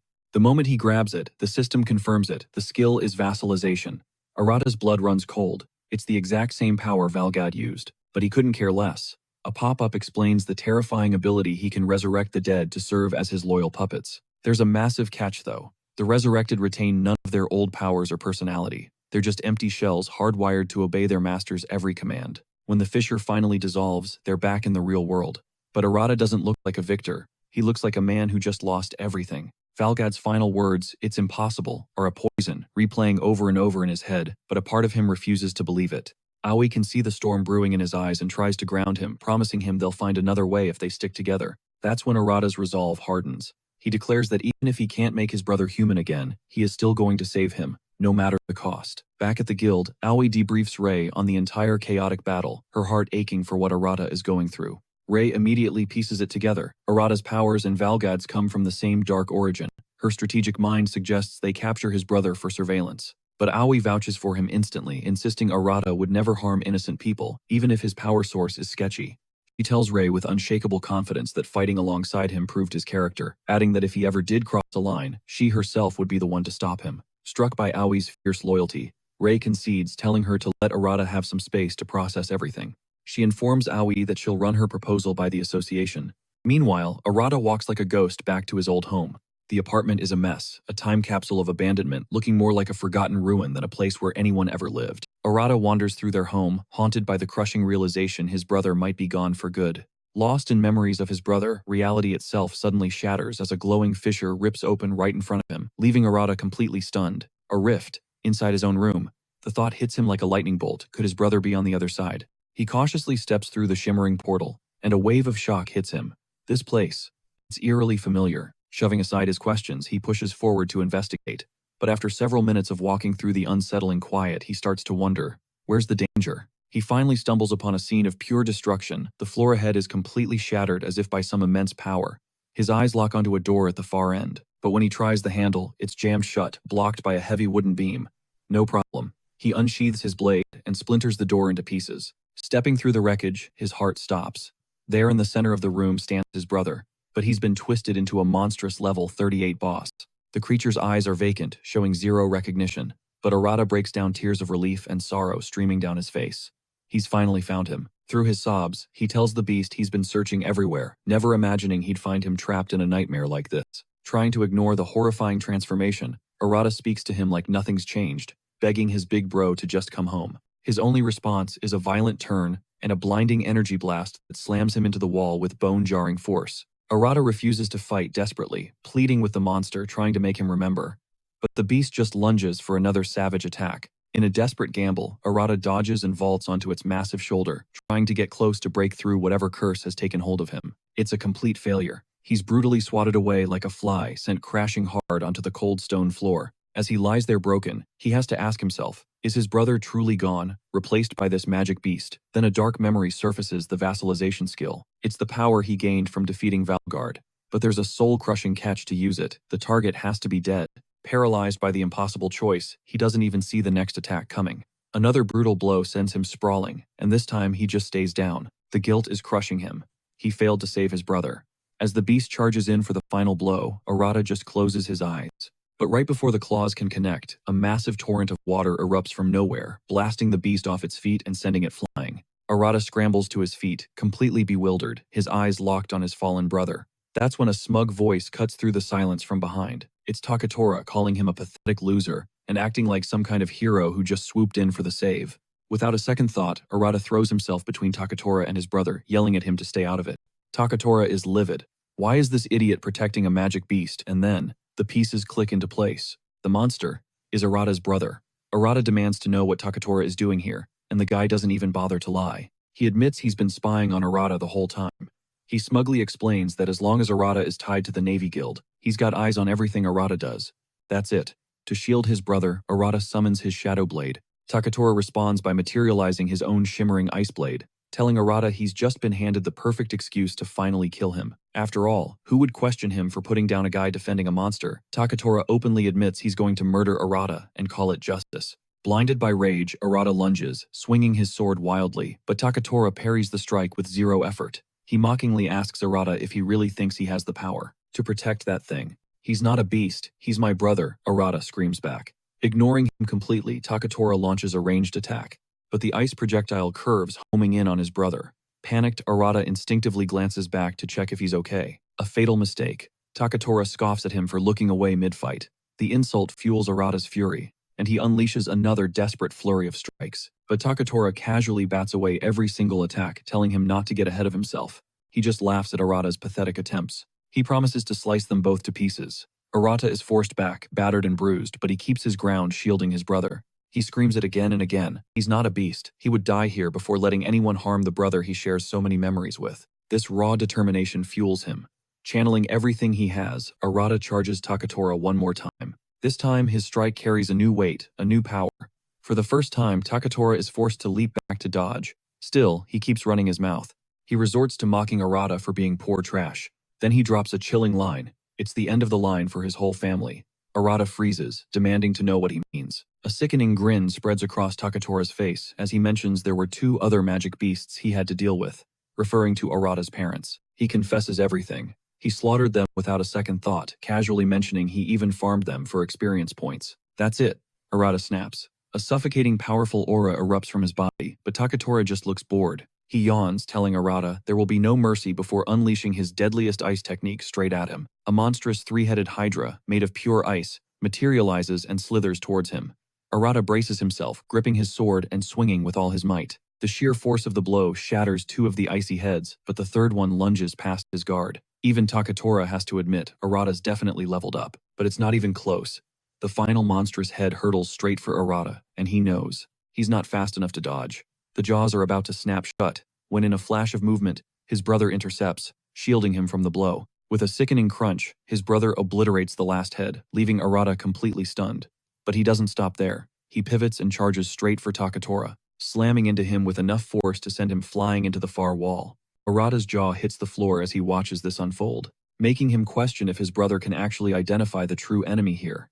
Takatora finds himself face to face with the monstrous sibling, and even he is visibly shaken by this insane turn of events. A beast protecting a human, he refuses to accept it. Shaking off the confusion, Takatora decides he'll just have to slaughter them both. This sparks an idea in Arata's mind. He just might have a shot, if he can somehow immobilize Takatora. Flashing back to the water bubble incident, he decides to try a variation of the same trick. He slams his palm onto the ground, unleashing a thick cloud of soot. Takatora scoffs, assuming it's just another pathetic smokescreen, and he summons his water powers to disperse it. But before he can register his mistake, the soot fuses with the water, morphing into a thick, sticky goo. Takatora finds himself stuck fast in the muck, and a grin spreads across Arata's face. His gamble paid off. He believes he's just created the perfect opening to finally end this. He lunges forward for the kill, but before he's even halfway there, Takatora effortlessly dissolves the entire sticky trap. Takatora raises his blade for the killing blow, but out of nowhere, his brother materializes right behind him. Before he can even process it, Arata's brother claps his massive hands together on him, creating a deafening sonic boom. Arata stares, shocked and exhilarated. He can't believe it, his brother actually defeated Takatora. Arata starts to let his guard down, but his relief evaporates when he sees his brother cough up a spray of blood. The color drains from Arata's face as Takatora emerges from the smoke, without a scratch slicing through his brother, as if he were tissue paper. A gut-wrenching scream tears from Arata's throat, but it's useless. Takatora's blade carves straight through his brother's soul. Arata collapses to his knees, as his only family disintegrates into a cloud of dust right before his very eyes. He's still reeling in disbelief when the system notification chimes in, announcing that the fissure has been cleared. Arata is transported back to his room, tears streaming down his face as Takatora looms over him. "I told you not to get cocky," the victor sneers, twisting the knife. He continues to mock him, adding that learning one little skill doesn't make him a winner. Through the tears and rage, Arata chokes out a single, chilling promise, telling Takatora, "I'm going to kill you." With that, he rises to his feet, a dark, horrifying aura exploding around him. Oppressive shadows flood the entire room, and even Takatora feels the immense pressure. Still, he's not fazed.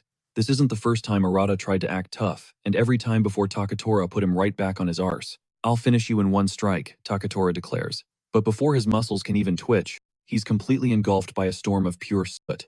An instant later, Arata's sword connects, blasting Takatora clean out of the room. Takatora crashes to the ground outside his body, screaming in agony, his mind reeling with one question: how is he losing to this weakling? Arata stalks toward him, his voice dripping with venom. I could kill you 1,000 times, and it would never be enough. For the first time, Takatora feels a genuine chill run down his spine. He can't believe this kid he wrote off as trash is terrifying him. Shoving the fear down, he forces himself back to his feet, dead set on finishing this. He unleashes his ultimate attack. But this time, Arata's shadow power simply devours it whole. The next thing Takatora knows, he's pinned to the ground, impaled by dozens of shadow blades that erupted from the floor. Arata's face is a mask of pure, unrecognizable rage as he walks over. What's wrong? He taunts. Done fighting already. Raw fear begins to set in, and Takatora's only thought is that he needs to escape. The mere thought of escape only fuels Arata's fury. He unleashes a crushing wave of power that knocks Takatora out cold. Arata moves in for the final fatal blow, but Aoi's brilliant shield materializes over Takatora, protecting him. Aoi herself appears on the scene, telling Arata that she will never let him touch Takatora, but even she can sense the absolutely insane power radiating from Arata's aura.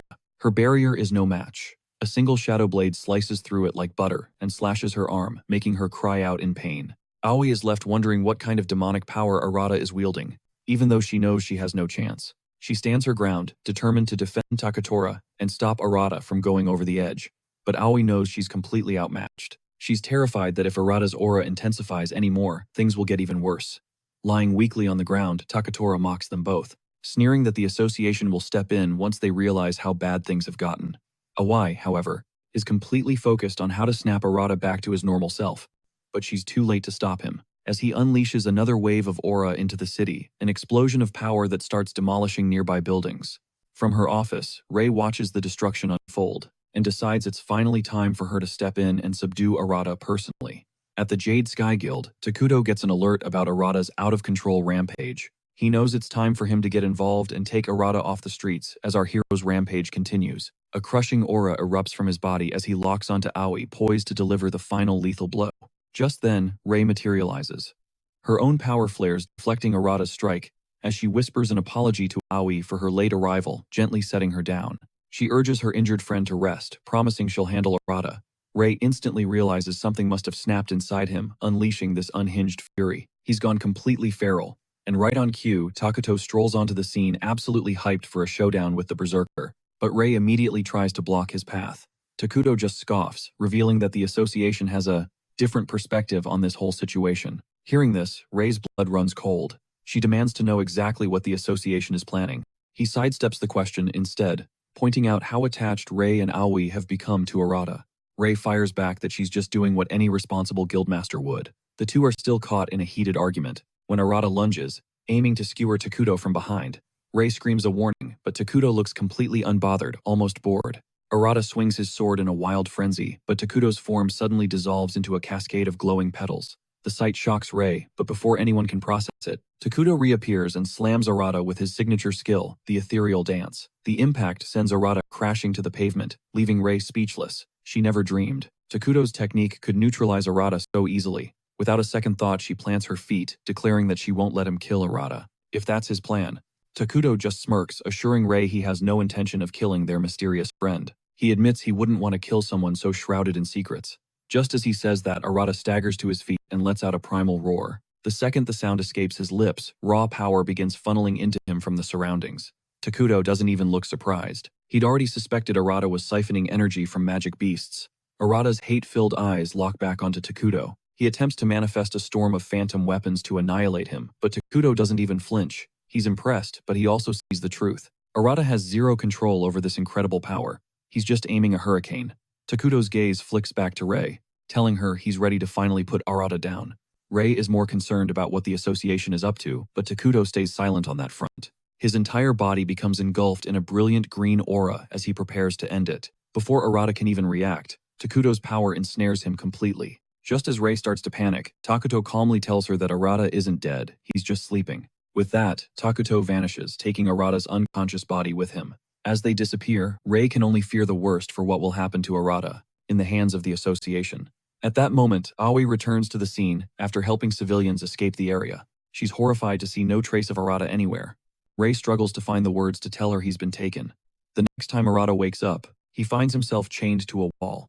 As he's trying to figure out where he is, some dude who looks like a total maniac strolls in. He's holding a whip and a twisted smile spreads across his face as he announces he's about to get started. Meanwhile, Takuto is absolutely livid that Arata escaped his clutches. He vows to one day crush him along with the Heavenly Five, so he can stand at the pinnacle of power. And even though he's furious, he didn't get to finish Arata off. He's also low-key relieved, knowing Arata is about to face some serious punishment from the association. Later, Rei visits Arata in the holding cell, where he is clearly being tortured. She begs him to cooperate with her, so she can make his path easier, but Arata just stares at her with empty eyes. He tells her he honestly doesn't care what happens to him anymore. Right in the middle of their tense conversation, Rei receives an emergency alert. 3 Silver Slayers have disappeared inside a rift, and Aoi has gone in alone to rescue them. Rei is stunned that Aoi went on a rescue mission, when she should be recovering from her own injuries. She knows how Aoi always pushes herself past her breaking point, even when her body is screaming at her to rest. Knowing the extreme danger, she realizes Aoi is in serious trouble. Earlier at Slayer's headquarters, Director Dojo makes a call to the Golden Slayers, apologizing for interrupting their packed schedules, but he explains that they are facing a critical emergency. Dojo gets straight to the point, and informs them that they have Arata in custody. Ryo is floored by the news, telling the director that Arata isn't a bad person. They can't just imprison him without a single piece of evidence, or at least a formal hearing. Dojo calmly lists the charges against Arata, engaging in combat while out of control, and causing catastrophic destruction to the city. He adds that worst of all, Arata defied association rules, and completely shattered the public's trust. He continues explaining that Arata's unknown power is believed to originate from the Magai, and many of the other Slayers are now demanding his execution. Ryo and Rei are horrified by this, and Rei immediately tells Dojo that she will take full and complete responsibility for Arata, since she was the one tasked with supervising him in the Navy Guild. Dojo then informs them that their mission now is to determine Arata's true nature and interrogate him about any connections to the Magai. Dojo drops a bombshell. Arata's bizarre connection to the Magai might be their one and only shot at uncovering the truth. The second Shion hears this, her blood runs cold. She knows they've unleashed an interrogator on Arata, and she can't help but feel for the poor kid. Dojo then puts the Gold Slayers on high alert, warning them to brace for some seriously strange moves from the Magai. The call ends, and it hits Rei like a ton of bricks. Arata is in a world of hurt. Meanwhile, deep in a subterranean prison cell, the Slayer's personal inquisitor, Ikazo Kamigari, is having the time of his life with Arata, a so-called first-class violator. He snarls at Arata, demanding he spill every secret he has on the Magai, because from this point forward, the kid gloves are off. Kamigari promises to lash Arata so hard his flesh will literally peel from his bones. Through a swollen, battered face, Arata swears to the sadist that he knows nothing. This just fuels Kamigari's rage, and he raises his whip to strike. But as the whip slices through the air, the door bursts open, and Rei's voice thunders, "Stop," before she formally introduces herself. She commands Kamigari to call off the torture session. Kamigari is floored seeing such a high-ranking slayer in a filthy hole like this, and immediately questions if she has authorization. Rei bluffs, claiming she has all the permission she needs, and orders Kamigari out of the room. She needs to speak with the prisoner alone. Kamigari stalks out, but not without warning Rei about the consequences of breaking the rules. The moment he's gone, Rei remarks on how wrecked Arata looks, and asks if he remembers transforming, right before he went on a wild rampage. Arata is totally bewildered. The last thing he can recall is battling Takatora right after watching him murder his brother. After that, it's all a black void. Rei reveals it was Aoi who jumped in to stop him from finishing Takatora off.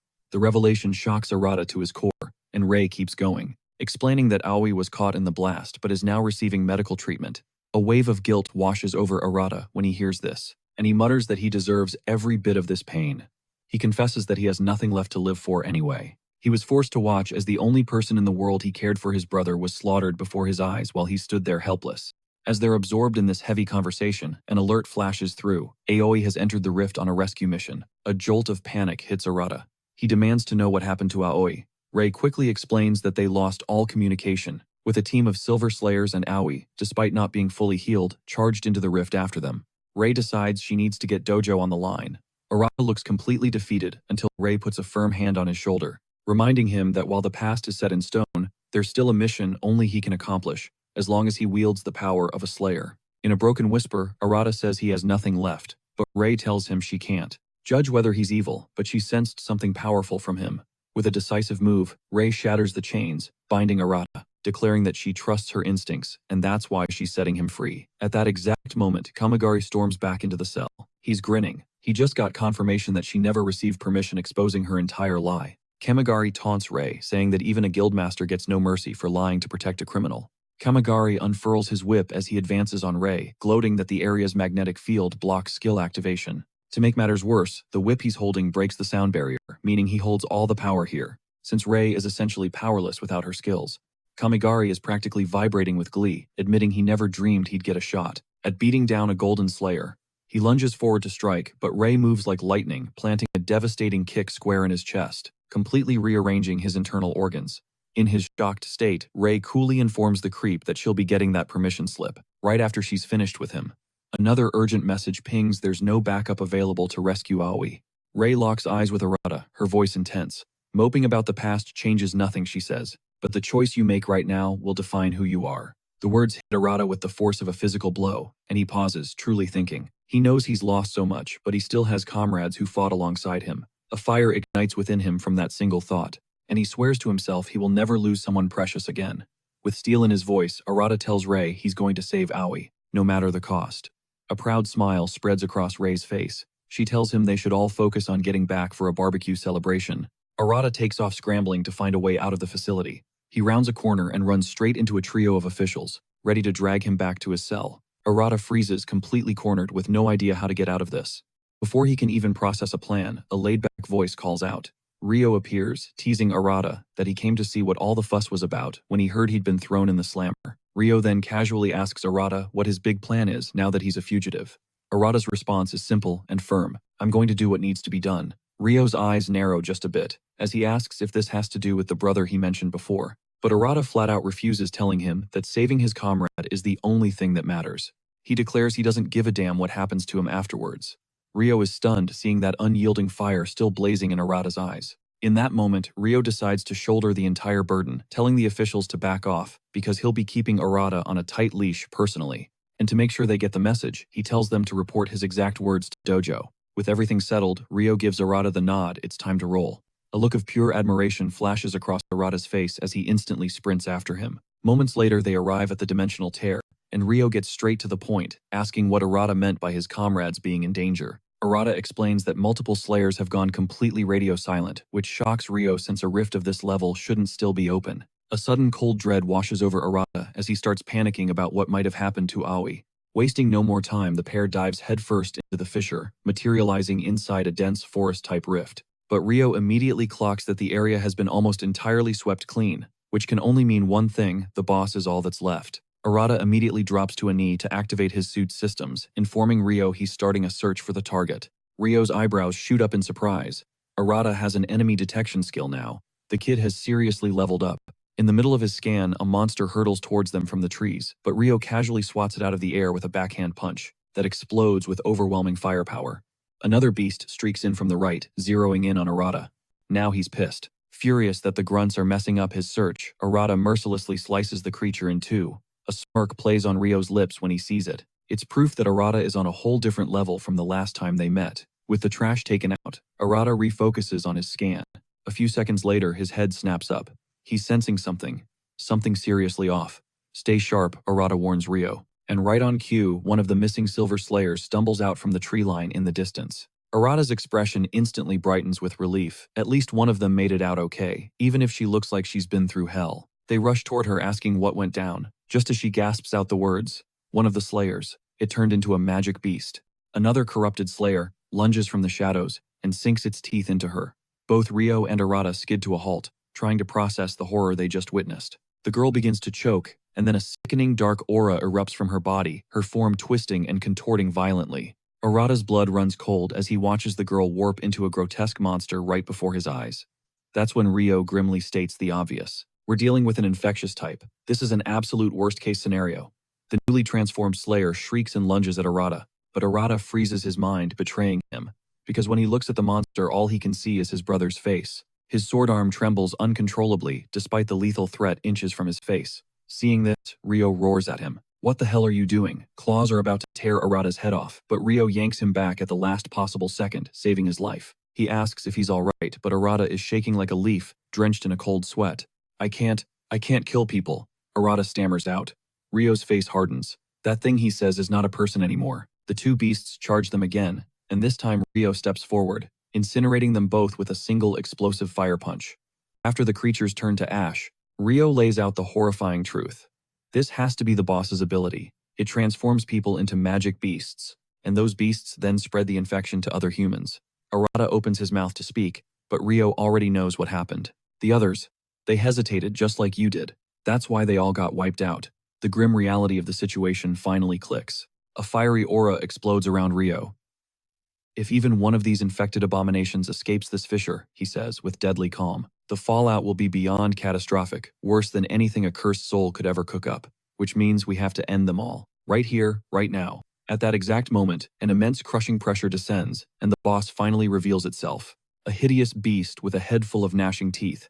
Simultaneously, Aoi appears beside them, and Arata's face lights up with hope. For a split second, he believes she's safe, but then that same vile dark aura begins to leak from her body, as she lets out a piercing scream of pain. She collapses, and Arata scrambles to her side in a blind panic, yelling for someone, anyone, to use healing magic on her. But Aoi just shakes her head. It's no use. She whispers, apologizing for not being strong enough to protect everyone. It's then that he sees the gruesome bite mark. On her arm, the infection already consuming her. As her body begins to twist, she gives Arata a sad smile. I'm glad I got to meet you. Even if our time together was short. Her voice weakens. I'm leaving the rest to you.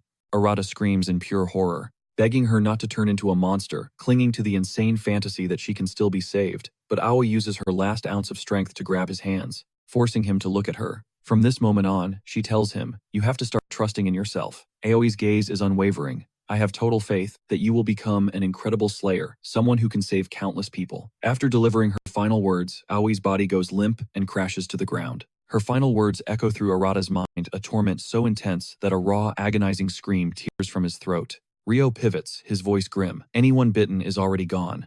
In that exact moment, the monstrous boss barrels straight for him. He barely throws his arms up in time to absorb the brutal impact. Arata, however, is paralyzed, forced to witness the horrifying spectacle of Aoi's body twisting and corrupting. He can't understand it. The light has already vanished from her eyes. So why does the grotesque transformation rage on? But this is Arata. His mind is already firing on all cylinders, frantically searching for a loophole, any solution to halt this nightmare. In the middle of his desperate brainstorming, Aoi's body snaps upright, with the unnatural jerk of a puppet on strings. The girl he knew is gone, but his mind refuses to accept the monstrous reality standing before him, even as Ryo struggles for his life against the boss. Ryo roars at Arata, his voice strained. Wake up, that's not Aoi anymore, it's a magic beast, forget whatever you felt for her. Ryo pleads with him to finish it, warning that from this point, there's absolutely no turning back for a human. As if on cue, the thing that was once Aoi lunges, aiming a brutal punch right at Arata's face. He wants to fight back, but his heart won't let him. All he can do is leap backward, clumsily dodging the strike. I can't fight her, Arata yells in pure terror, prompting Ryo to abandon his fight with the boss. He intends to put Aoi down himself, but Arata throws himself in the way. No, she's my only comrade. Ryo is practically shaking with rage. Are you crazy? She'll kill you. You have to fight or you're dead. She's not human anymore, Ryo screams, but Arata just can't accept it. Their heated argument creates the perfect opening for the boss who strikes from behind. But Ryo's combat instincts are off the charts, and he yanks them both clear of the attack just in time. While Ryo re-engages the monster, Arata is just crumbling, whispering about how he can't bear to lose anyone ever again, his mind racing for a way out of this hell. And then it clicks. That new skill he got? Vassalization. It's a dark power used to revive the dead as a controllable subordinate. It's a twisted, morally bankrupt idea, but it might be his only option. He knows it wouldn't truly be her, but he rationalizes that at least some version of Aoi could remain by his side. With that, Arata shoves his hesitation aside and unleashes the forbidden skill. He refuses to lose someone precious again. A sinister purple aura immediately engulfs Aoi, flooding into her body. Moments later, a system notification declares the transformation complete. In a jaw-dropping turn, the new Aoi looks completely different, and she drops into a formal bow like a knight, pledging fealty to their master. Another notification flashes. The woman before him is now a half-demon named Chiharu Toyo, and she is his vassal. Arata cautiously steps toward her, calling out Aoi's name, asking if she's alright. He can see the skill worked, but her entire presence feels alien. The monster conversion was stopped, yes, but this person is no longer Aoi. Ryo's voice cuts through the air again. I told you she's not human. But Arata shoots back defiantly. I made her my vassal. Ryo is stunned, speechless by this revelation. A skill like that. Where could Arata have possibly obtained it? Meanwhile, Arata clings to a desperate hope that because it wasn't a full conversion, he might find a way to bring the real Aoi back one day. Just then, Aoi's expression twists into one of cold fury as she explodes into motion, rocketing toward the boss. She unleashes a vicious slash, but the boss catches her arm in its massive jaws. Incredibly, Aoi doesn't even flinch. The monster's corrupting power has no effect on her anymore. She immediately returns the favor by slamming her fist into the beast's throat. Seeing his chance, Arata finally joins the fray, launching himself at the monster, and with one epic slash, he cleaves the beast in half, watching it dissolve into dust. A system window pops up, the boss is defeated, and the dimensional rift will now close. When they make it back to the guild, Rei can only stare in utter disbelief. That can't be Aoi, she whispers. She demands to know what happened to her. Ryo explains that they found Aoi on the very brink of turning into a magic beast. The boss bit her, Arata adds, his voice heavy. I had to use my vassalization skill, the beast we fought before. It had that ability, and I inherited it. I didn't want to do it, Rei, you have to believe me. But it was better than losing her completely, he argues. By making her my vassal, I stopped the monster transformation. Now, she follows my orders. Rei is completely overwhelmed by this insane info dump. She nervously calls out, Aoi. To everyone's absolute shock, the vassal looks up and responds. Rei, the three of them are completely stunned. Still, reeling from the shock of Aoi's body speaking, Rei confronts her demanding, who are you? The entity inside reveals her name is Toyoi, a magic beast, but she quickly promises them, Aoi's spirit is still alive, just locked away deep inside. She is a paradox, a monster who can somehow feel the intense weight of everyone's emotions. Hearing this, a tidal wave of relief crashes over Arata. Aoi is still in there, which means there's a legitimate shot they could actually get her back someday. Ryo, however, is radiating skepticism, questioning if Arata can truly be sure Toyoi won't just snap and start attacking people, even if he forbids it. With a blaze of conviction in his eyes, Arata vows that will never happen, declaring he's betting his entire life on it. Ryo presses him, asking how he plans to back that up when Toyoi could just lose control and go on a human-hunting rampage. The question stings Rei, but as much as it hurts, he knows Ryo has a valid point. Arata calmly turns to Toyoi and issues a simple test command, go play with the cat curled up in the corner. Without a second's thought, Toyoi's face lights up with pure glee as she pads over and begins gently petting the cat. Rei is absolutely floored by the sight. Instead of a monster, all she sees is Aoi. Even Ryo is stunned that a cat is perfectly calm in the presence of a magic beast. Ryo realizes this isn't just blind obedience to a command. It's living proof that Aoi's fundamental kindness is still there, which is the real reason she would never attack humans. Toyoi then scoops up the cat and walks toward Ryo, who immediately flinches. He stammers that he knows she's safe, he's just not comfortable yet. It clicks for Rei instantly. Ryo, the tough guy, is scared of cats. He desperately tries to deny it, but Arata and Toyoi just erupt in laughter at the dude acting all hard, while being terrified of a harmless little fluffball. Rei then asks Arata if he can watch over Toyoi, assuring him that she will personally handle any backlash from the association. Arata agrees, without hesitation, confirming he can stay with Toyoi. He knows that on some level, they're going to need Toyoi's incredible strength for the battles ahead, so staying on her good side is mission critical. Arata then looks at Toyoi with a serious expression, telling her that from now on he needs her to back him up in battle. Toyoi's eyes sparkle with excitement as she replies that as his vassal, he can place his absolute trust in her. Meanwhile, alarms are screaming inside the association's headquarters as they detect massive geomagnetic surges, erupting across multiple areas, a terrifying sign that a large-scale rift is imminent. Moments later, the report lands in front of Dojo, and he issues a code 0 to all guilds. Deep down, Dojo isn't shocked at all. He's been expecting the Great Rift's return, even if it took 17 long years to finally reappear. He glances at a portrait on his desk, showing a younger version of himself. The picture was taken with someone obviously dear to him, but their face has been completely blurred out. Over at the Navy Guild, Rei gets the news that Dojo just declared a code 0. The moment Rei and Ryo hear those words, an icy dread slithers down their spines. In the city, people are just going about their day when a colossal fissure violently rips open the sky above them, sending everyone into a state of shock. Those who were alive 17 years ago realize with horror that they are about to witness a repeat of the nightmare that once tore their world apart. As the rift expands, countless monsters pour out. Sheer panic floods the streets as citizens start running for their lives with the beasts in hot pursuit. However, slayers in the vicinity immediately mobilize to try and contain the unfolding disaster. They're horrified by the sheer volume of monsters gushing from the portal, but they stand their ground, knowing it's their duty to secure the area no matter what. Before they can even react, they find themselves completely swallowed by a horde of monsters. It's over. They're totally cooked, with no chance of sealing off the perimeter now. Suddenly, a massive inferno incinerates every single monster in a flash of fire. As the smoke clears, the two young slayers stare in awe as the legendary gold slayers walk toward them. A wave of pure relief hits them. The gold slayers arrived in the absolute nick of time. Meanwhile, the rift's deadly aura is already reaching the streets, warping some citizens and hideously twisting their forms. Rio barks an order for the other slayers to evacuate all civilians to a safe zone immediately. Once the order is given, Rio turns to Ray, his face grim. It's time for them to plunge into the fissure and obliterate whatever boss monster is orchestrating this invasion. Ray warns Rio to stay sharp so they don't have a repeat of what went down 17 years ago. Ray can't help but wonder just how massive the inside of this rift is going to be. Rio gives a solemn nod, acknowledging he's well aware of the danger. The higher-ups never shut up about the story from 17 years ago, a tale he grew sick of hearing. Elsewhere, Dojo and Xian are also preparing to enter the rift. Dojo tells Xian with grim finality that they absolutely cannot allow a repeat of what happened back then. Xian just smirks at him. She teases him that she understands perfectly, promising they're going to get in there and clean up this whole mess fast. The moment Takuto's been waiting for is finally here. He steels himself to plunge into the fissure. But just as he moves to enter, Arata and Toyoi appear on the scene.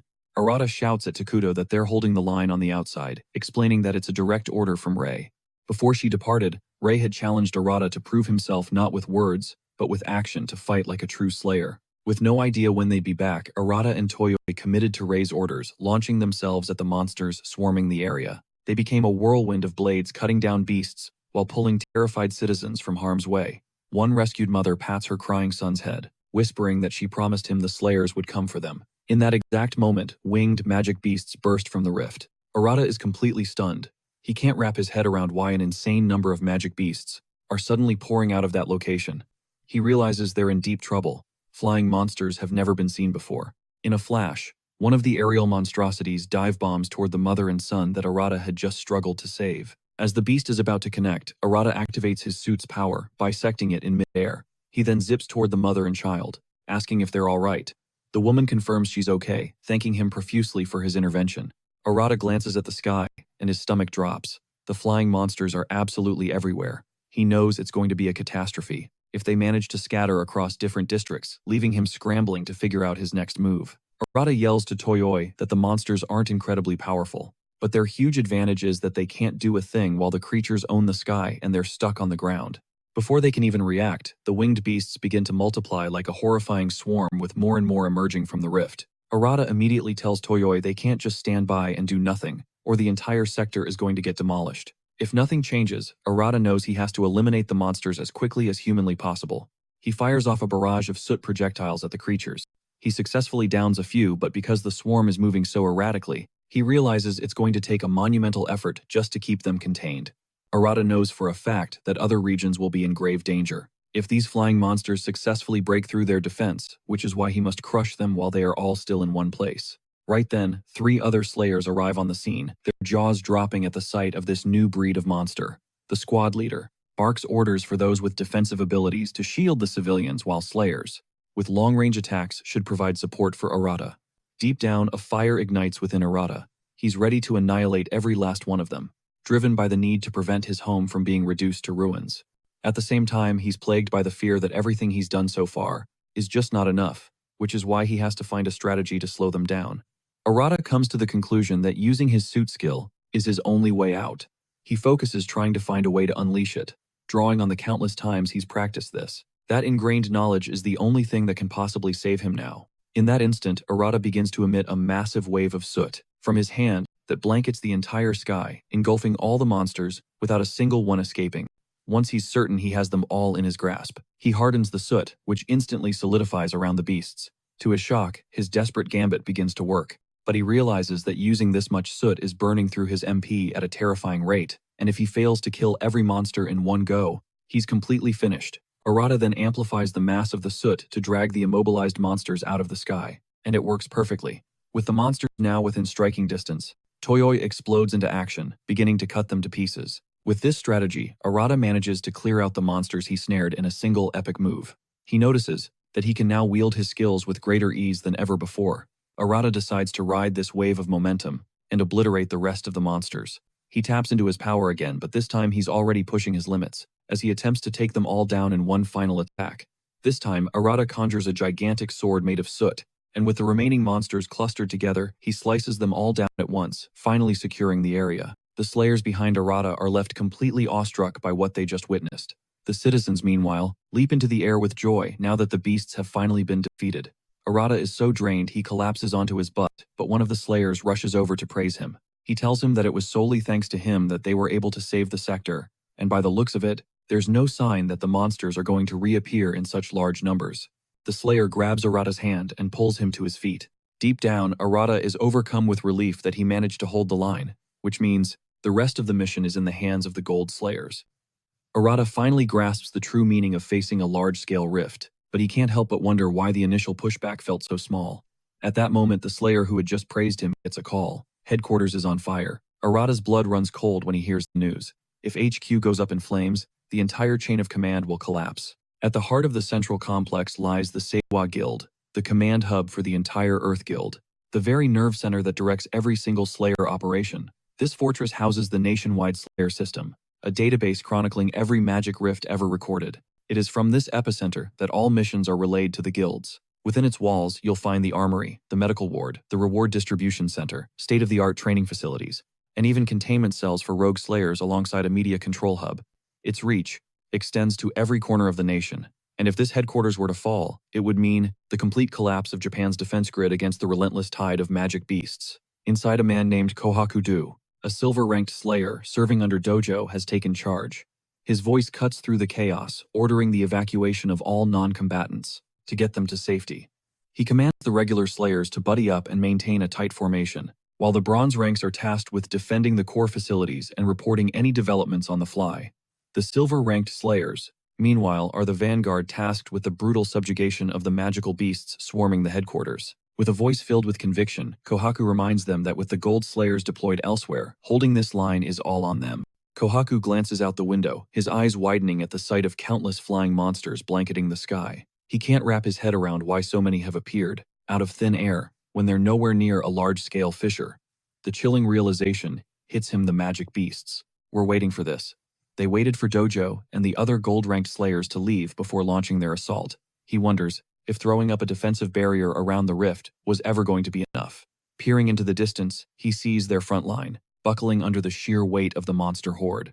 And as if things weren't bad enough, the slayers left to defend the base are all raiders, specialists in all-out assault, not fortified defense. Just then, a frantic report crackles in the infirmary is ablaze, which sends a shockwave through him. He can't believe the beasts have already penetrated that deep into their defenses. Without a moment's hesitation, he bolts toward the infirmary, yelling at the slayer next to him to start gathering intel on everything, anything that can give them a clear picture of this nightmare. As he sprints down the corridors, Kohaku is gripped by the fear that he isn't strong enough for the task. Dojo entrusted to him the responsibility of protecting the entire association. When he finally bursts into the infirmary, he's met with a scene of absolute devastation, swarming with magic beasts that have torn the place apart. One of them immediately launches a fireball straight at him, but he dives out of the way, narrowly dodging the blast. His voice laced with cold fury, Kohaku snarls that the beasts are not permitted to run rampant in his headquarters. He instantly assesses the situation. Fire attribute beasts are coordinating with wind attribute beasts, using the smoke and flames as the perfect cover. Since wind is his elemental weakness, Kohaku questions if his best move is to prioritize taking out the fire-type beast first. In that moment, Arata and Toyoi appear on the scene and taking it all in. Arata confirms dryly that the headquarters is, in fact, on fire. Even though this was the last place he wanted to be, he knows he's out of options now. Arata then looks directly at Kohaku, telling him he's going to extinguish the flames so Kohaku can focus on the monsters. Kohaku is immediately pissed off that some random slayer just showed up and started barking orders at him. But then he gets a better look, and realizes this is Arata, the infamous irregular who escaped.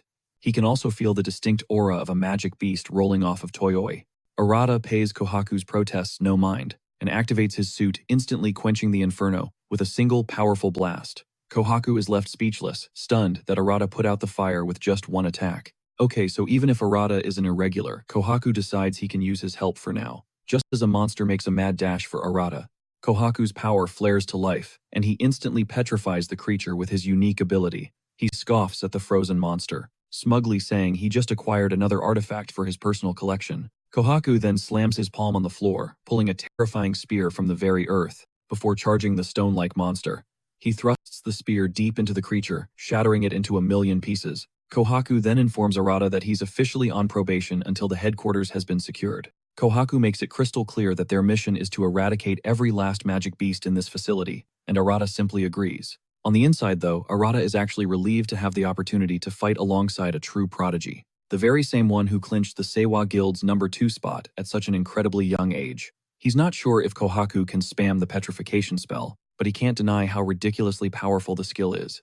A thought clicks in Arata's mind: by using his suit, he could probably harden the beasts and then seal them. Arata immediately puts his theory to the test, and when Kohaku witnesses it, he's completely floored to see Arata perfectly copy his technique, after only seeing it performed once. After they've cleared the room, Arata gives Kohaku a nod, telling him that the skill he used was seriously impressive. Kohaku quickly turns away to hide the blush, creeping up his face, claiming that the skill was nothing special, compared to what he's truly capable of. He then shifts gears, demanding to know why Arata is so recklessly burning through his skills. Calling his technique a complete train wreck, Kohaku warns him that fighting with such reckless abandon is just going to completely torch his MP. Not only that, but it leaves him totally defenseless. Kohaku scoffs, saying this is exactly why he's always gassed out. He doesn't even have the fundamentals down.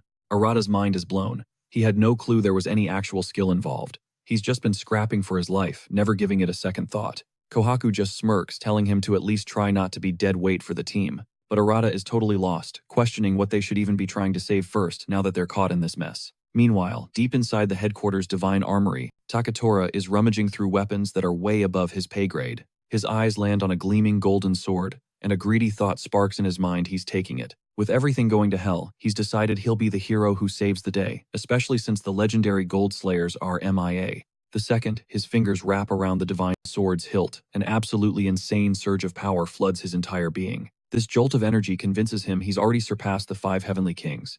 He lets out a wild, unhinged scream, declaring himself the most powerful being alive. Back on the battlefield, Arata, Kohaku, and Toyoi are relentlessly cutting down monsters, swarming the headquarters. Kohaku is torn frantically, trying to decide what to prioritize and defend first. The command room, the storage area. After slicing through countless beasts, Arata can't help but wonder where the hell they're all pouring in from. He swears there wasn't a single magic beast in sight when they first got here. Kohaku totally agrees, muttering that they need answers, and fast.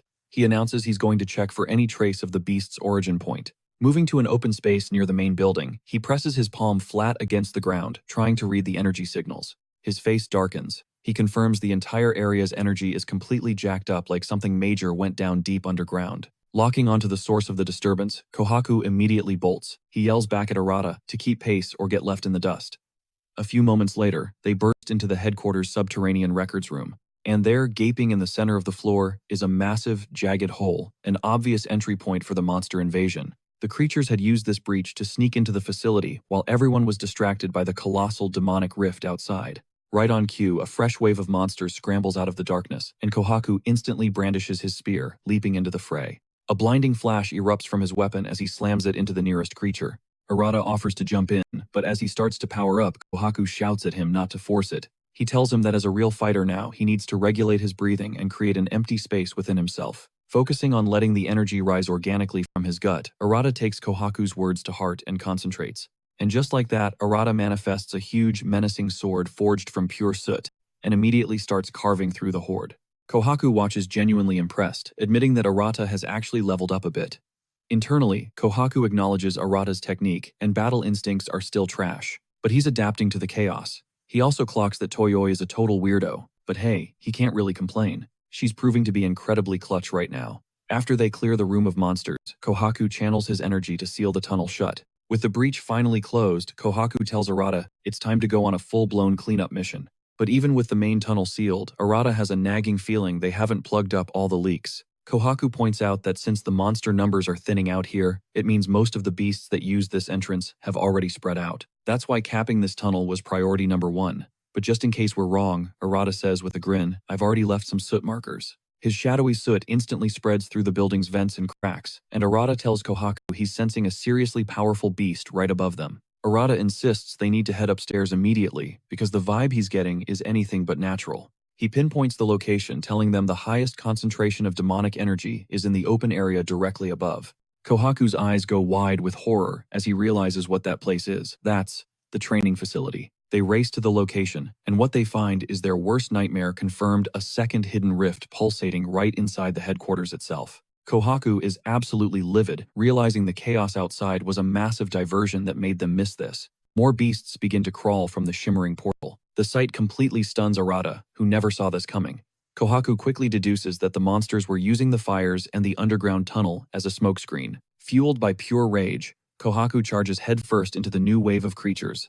Arata is right behind him as they battle to contain the breach. Kohaku knows their only real play is to shut down this rift, and do it now. But he's stuck. If he leaves his post to handle it, the entire association will be left vulnerable. On top of that, he can tell this rift is different from the usual ones. It's massive, easily big enough to spawn an army of high-level beasts. Kohaku desperately tries to figure out what his master Dojo would do.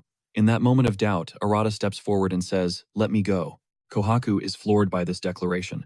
Arata is already running on fumes, yet he's still ready to dive headfirst into the fire. Without a moment's pause, Kohaku finds himself wondering what kind of fire is fueling this guy before declaring that he's going in too. If Arata, a rogue slayer, is putting his neck on the line, there's no way he can just hang back and watch. Kohaku figures the main squad of slayers can handle any grunts that spill out of the building, as long as their strike team can obliterate the nest first.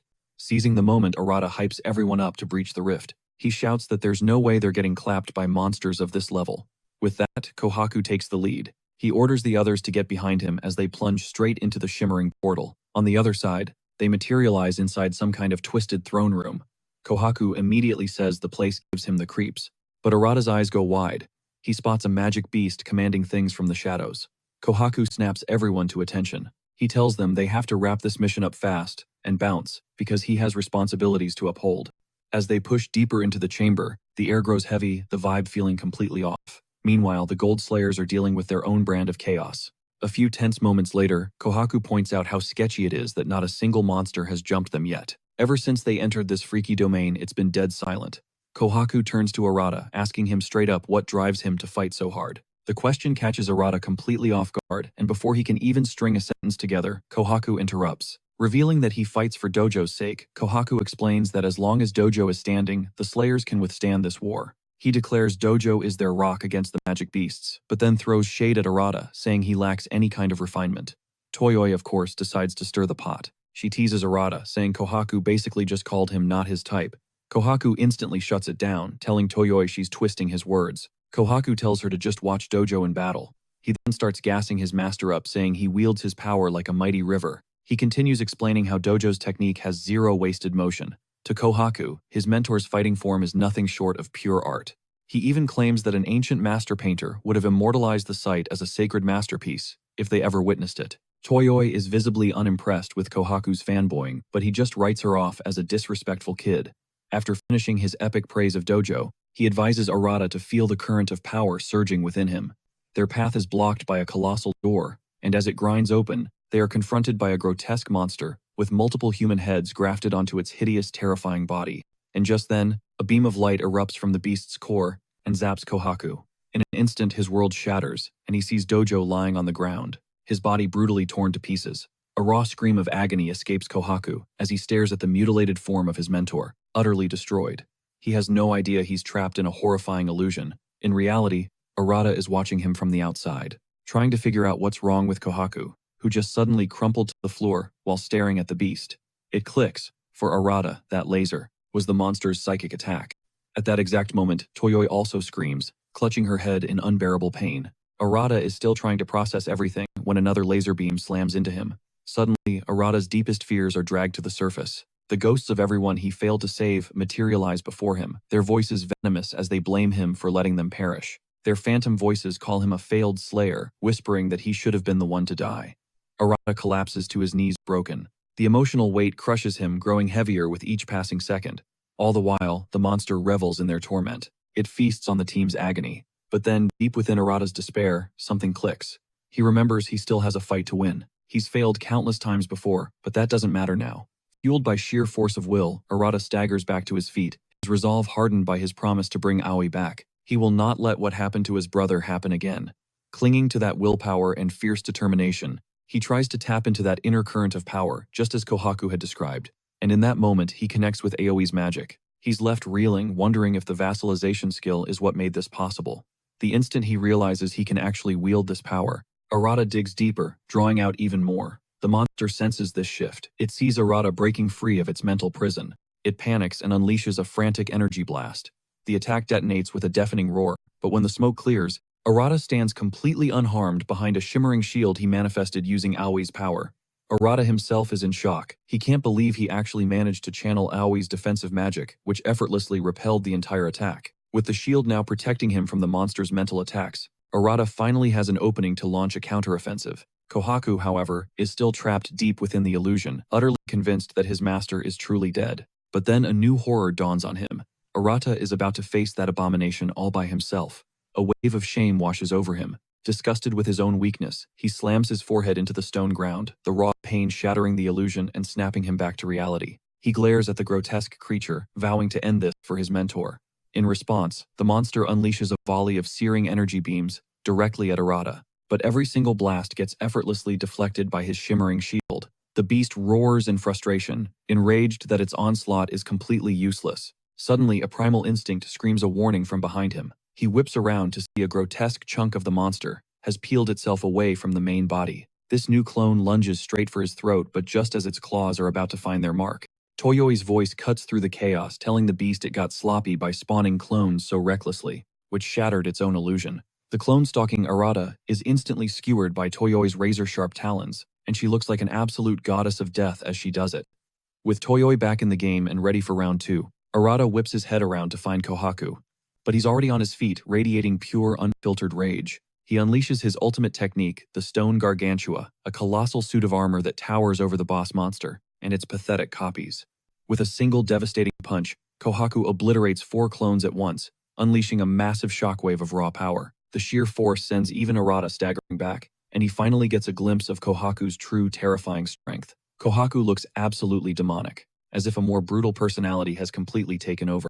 Out of nowhere, the main boss monster lunges for a sneak attack from behind, but Arata's reflexes fire off, and he dives clear just as a massive fist smashes the ground where he stood, shattering it into a crater. Arata seizes the opening, striking at the beast's exposed head. However, his blade just scrapes uselessly against its armored hide. Kohaku sees this and barks at Arata to focus up while simultaneously refining his magical energy. Arata is totally confused by what he means. But Kohaku knows that if the kid can't break past his current limits right here, right now, this room will become his tomb. Taking Kohaku's cryptic advice to heart, Arata closes his eyes, blocking out the chaos and concentrating all of his will. In that moment, Arata channels Aoi's power directly into his weapon, transforming his suit sword into the legendary Glittering Mist Sword. Wielding this new supercharged blade, Arata becomes a blur of motion, dashing toward the monster and slicing it clean in half in an attack that's over before it even begins. He stands there gasping for air and turns to his comrades. Toyoi's jaw is on the floor, utterly stunned, while Kohaku is giving him a look of immense pride like a father watching his son succeed. He gives Arata a nod, telling him he finally made the grade. The adrenaline fades, and Arata's legs give out, sending him collapsing to the floor as Toyoi rushes to his side to check on him. Kohaku, however, is piecing things together. He recognizes that Arata's power output matches those who have awakened a golden orb, which makes him seriously question what a kid with that kind of potential is doing playing the hero. Sometime later, they made it back to headquarters and mopped up the remaining monsters, finally securing the entire association building. With the HQ now safe, Kohaku knows their next major objective is the large-scale fissure. Meanwhile, over in the rift, Doju and Xion are deep in a massive forest hunting for the area boss. Predictably, Xion is already complaining about the filthy surroundings, whining about how her designer clothes are getting ruined. Doju just rolls his eyes at her, telling her that this is exactly what she gets for dressing like she's heading to a club instead of a kill zone. But Xion is completely unbothered. In fact, she channels her irritation, unleashing a massive energy blast that carves a perfectly convenient path through the dense woods.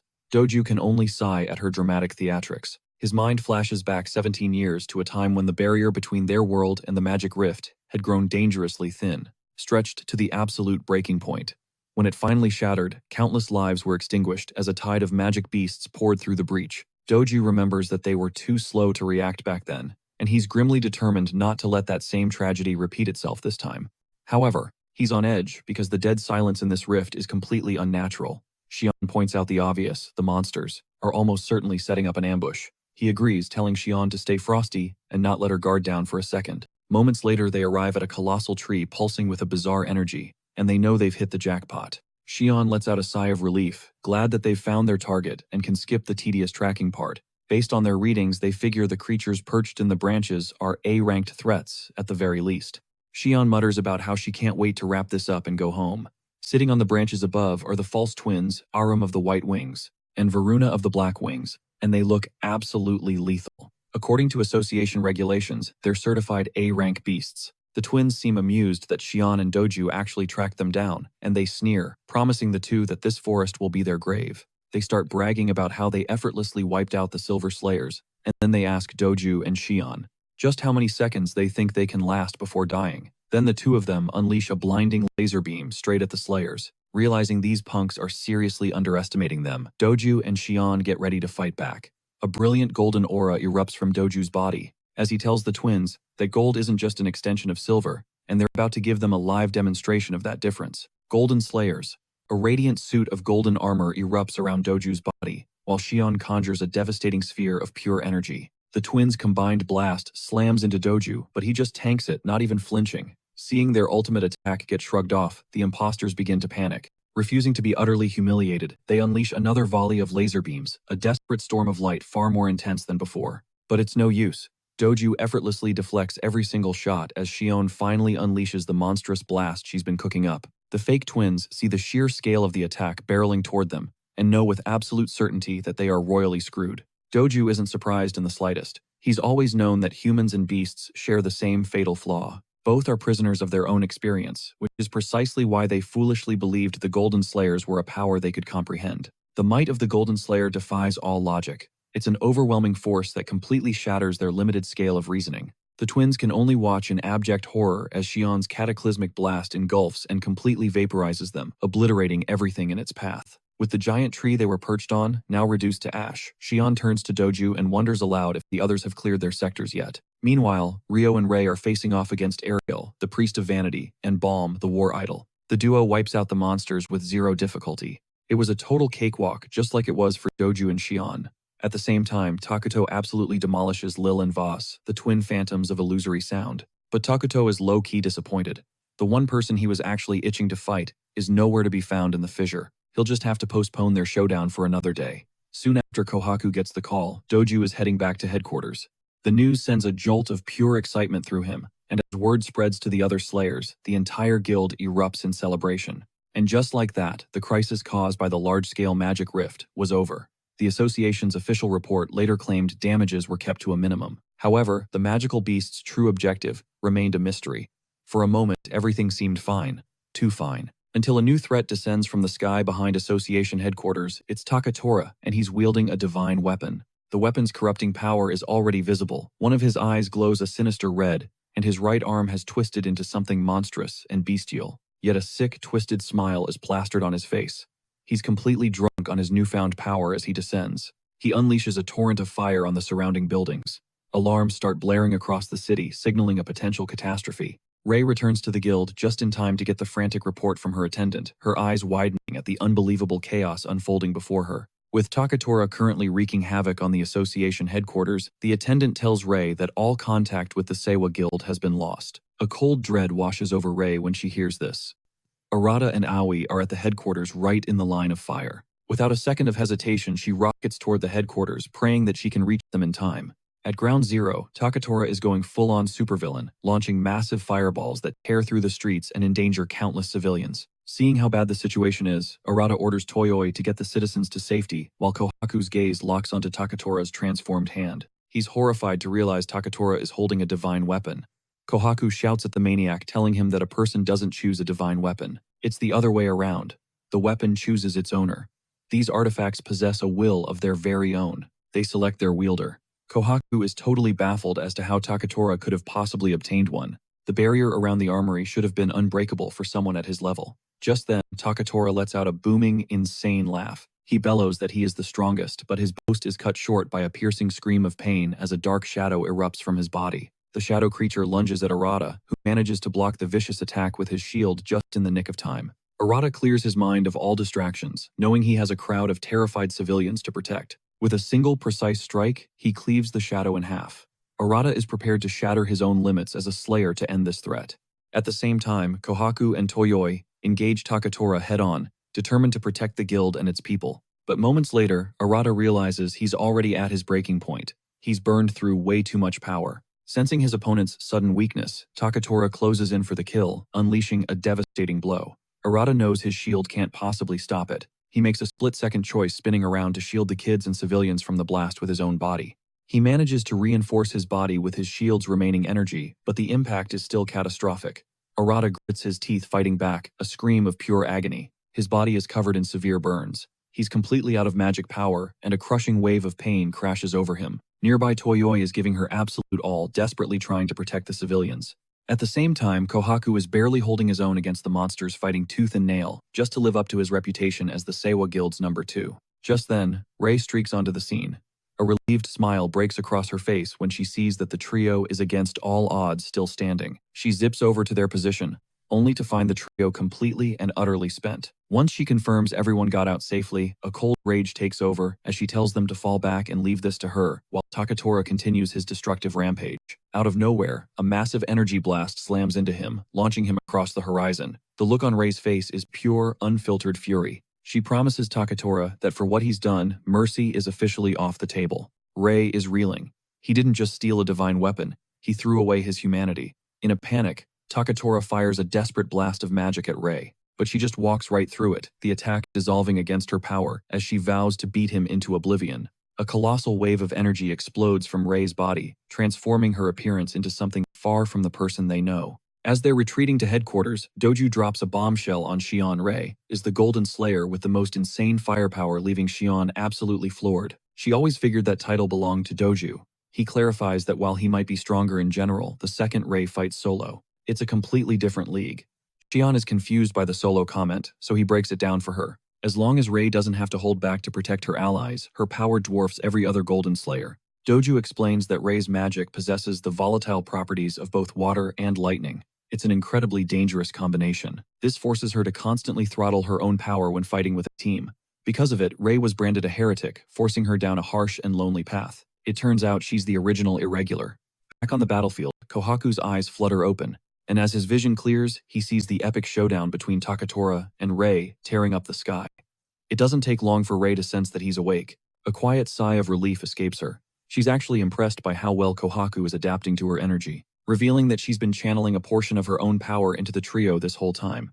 Kohaku immediately wants to jump back in and help her fight Takatora, but she shuts him down, urging him to stay back. He starts to argue, but Rei's glare stops him cold. She makes it crystal clear that this is an order, not a request. Kohaku finally concedes, and Rei instructs him to get the other two to safety. Her job now is to restrain the out-of-control Takatora.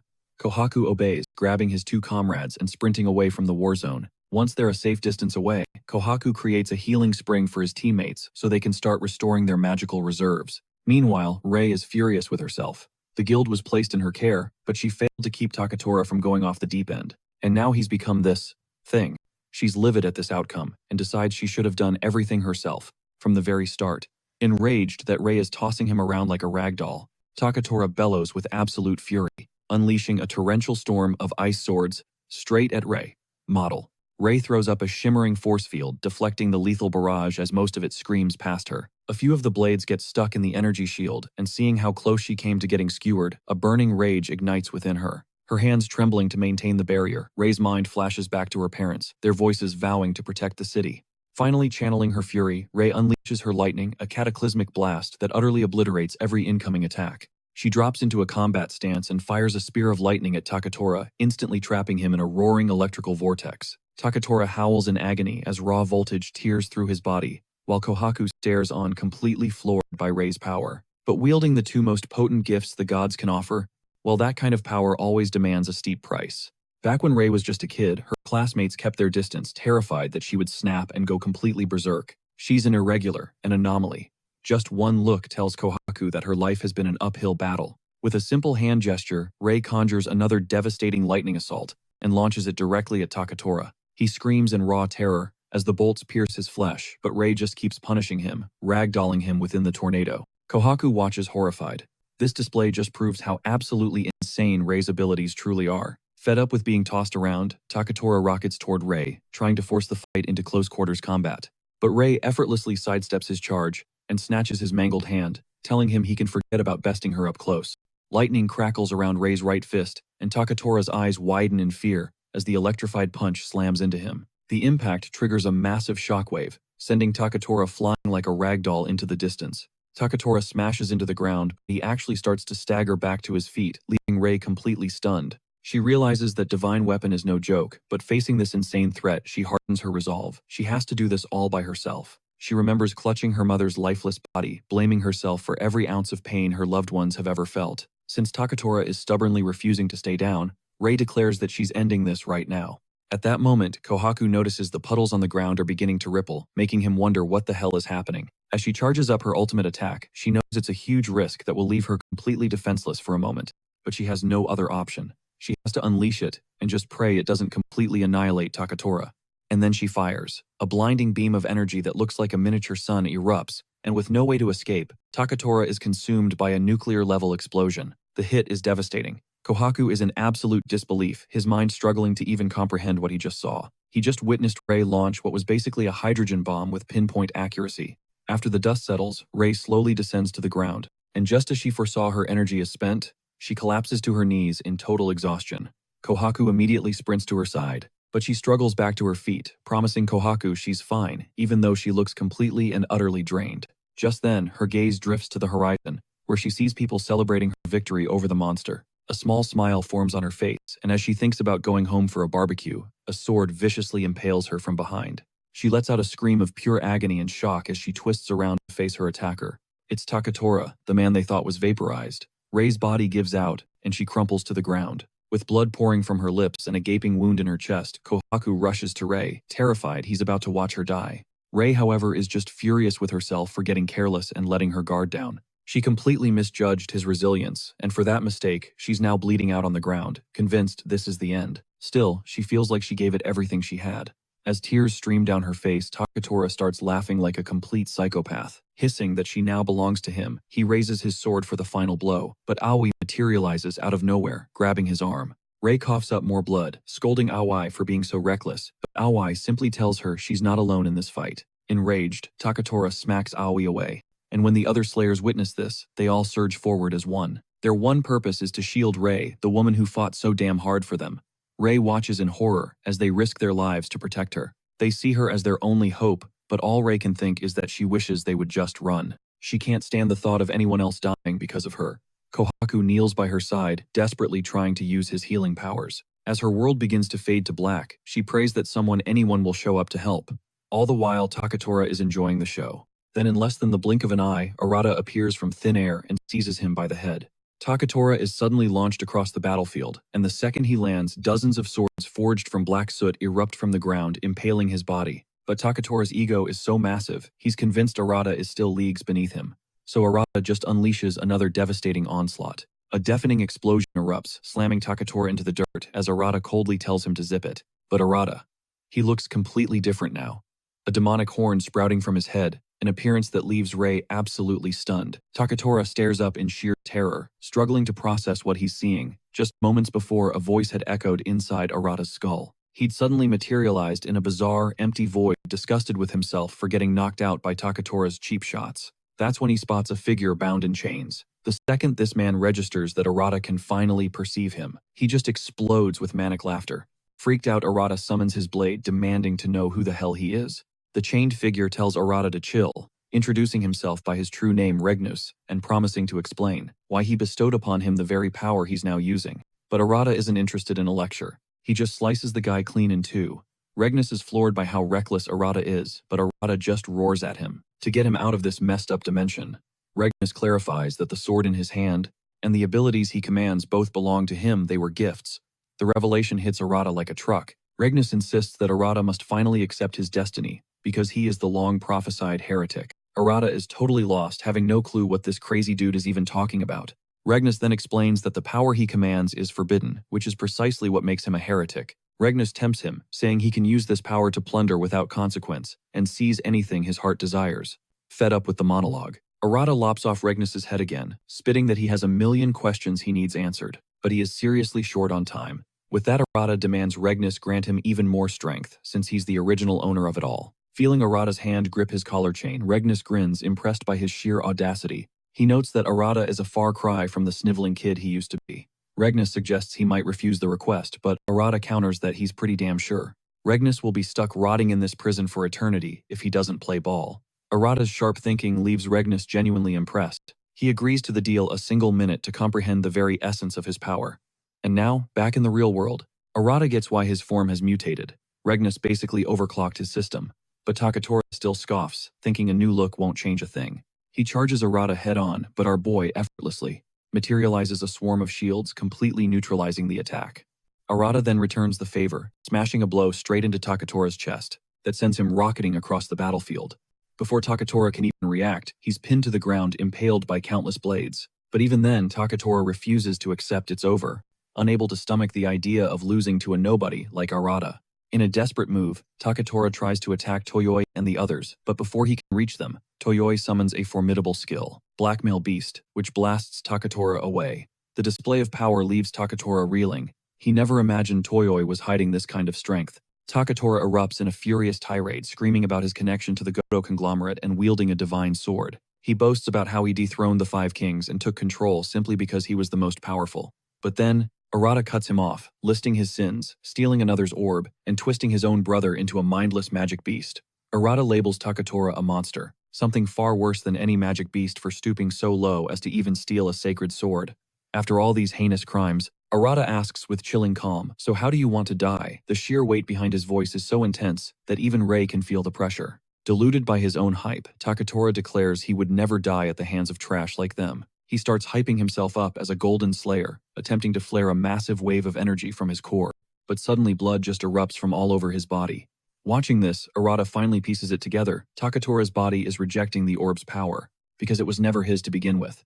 The guy was a fraud from the start, and as Takatora realizes, he's completely done for. He turns tail and bolts, but Arata just casually tears open a rift in space, a move that leaves Kohaku speechless. The portal materializes right in Takatora's path, forcing him to a dead stop before Arata's hand shoots out and yanks him by the head into the void. Arata's expression is absolutely terrifying as he orders Takatora to stop running. He then cruelly taunts him, asking what he imagines will happen if the portal just snaps shut. At that, Takatora starts bawling his eyes out, knowing it means instant death, a clean decapitation. Right as Arata is about to end it, Toyoi grabs him from behind, pleading with him not to lose himself to that darkness. She tells him he'll never be able to live with himself if he crosses that line. Her words make Arata freeze in his tracks. As Toyoi's voice hammers into his skull, Arata violently slams the rift shut right on Takatora's arm, completely severing it. A raw, agonizing scream rips through the air. With his target neutralized, Arata's body finally gives out and he collapses from pure exhaustion. And just like that, the chaotic nightmare that began with that massive rift was finally brought to a close. As for Goto Takatora, he was thrown into the deepest underground dungeon. They stripped him of his Slayer rank, effectively sentencing him to a life where he'd never step into the spotlight again. In the aftermath, Arata found he couldn't connect with Regnus, the source of his insane power, and he couldn't replicate that same incredible surge of energy. He was left with a million questions and zero answers. But even with all that weighing on him, a much bigger storm was brewing on the horizon: his own court hearing. At the Irregular Treatment Council, Arata is summoned to face judgment. Dojo lays it out cold, telling him the council will not simply ignore his flagrant violation of their commandments or his brazen escape from the underground prison. Taking everything into account, Dojo announces that today they will decide his very fate. Standing beside Arata, silenced by a gag, is Toyoi. The courtroom is filled with the imposing figures of the Gold Slayers and other high-ranking council members. Dojo begins recounting how Arata's power spiraled so far out of control that it actually ripped open a small-scale magic rift, and he warns that such an uncontrollable rampage could easily escalate into a full-blown catastrophe, one that could spell ruin for all Slayers.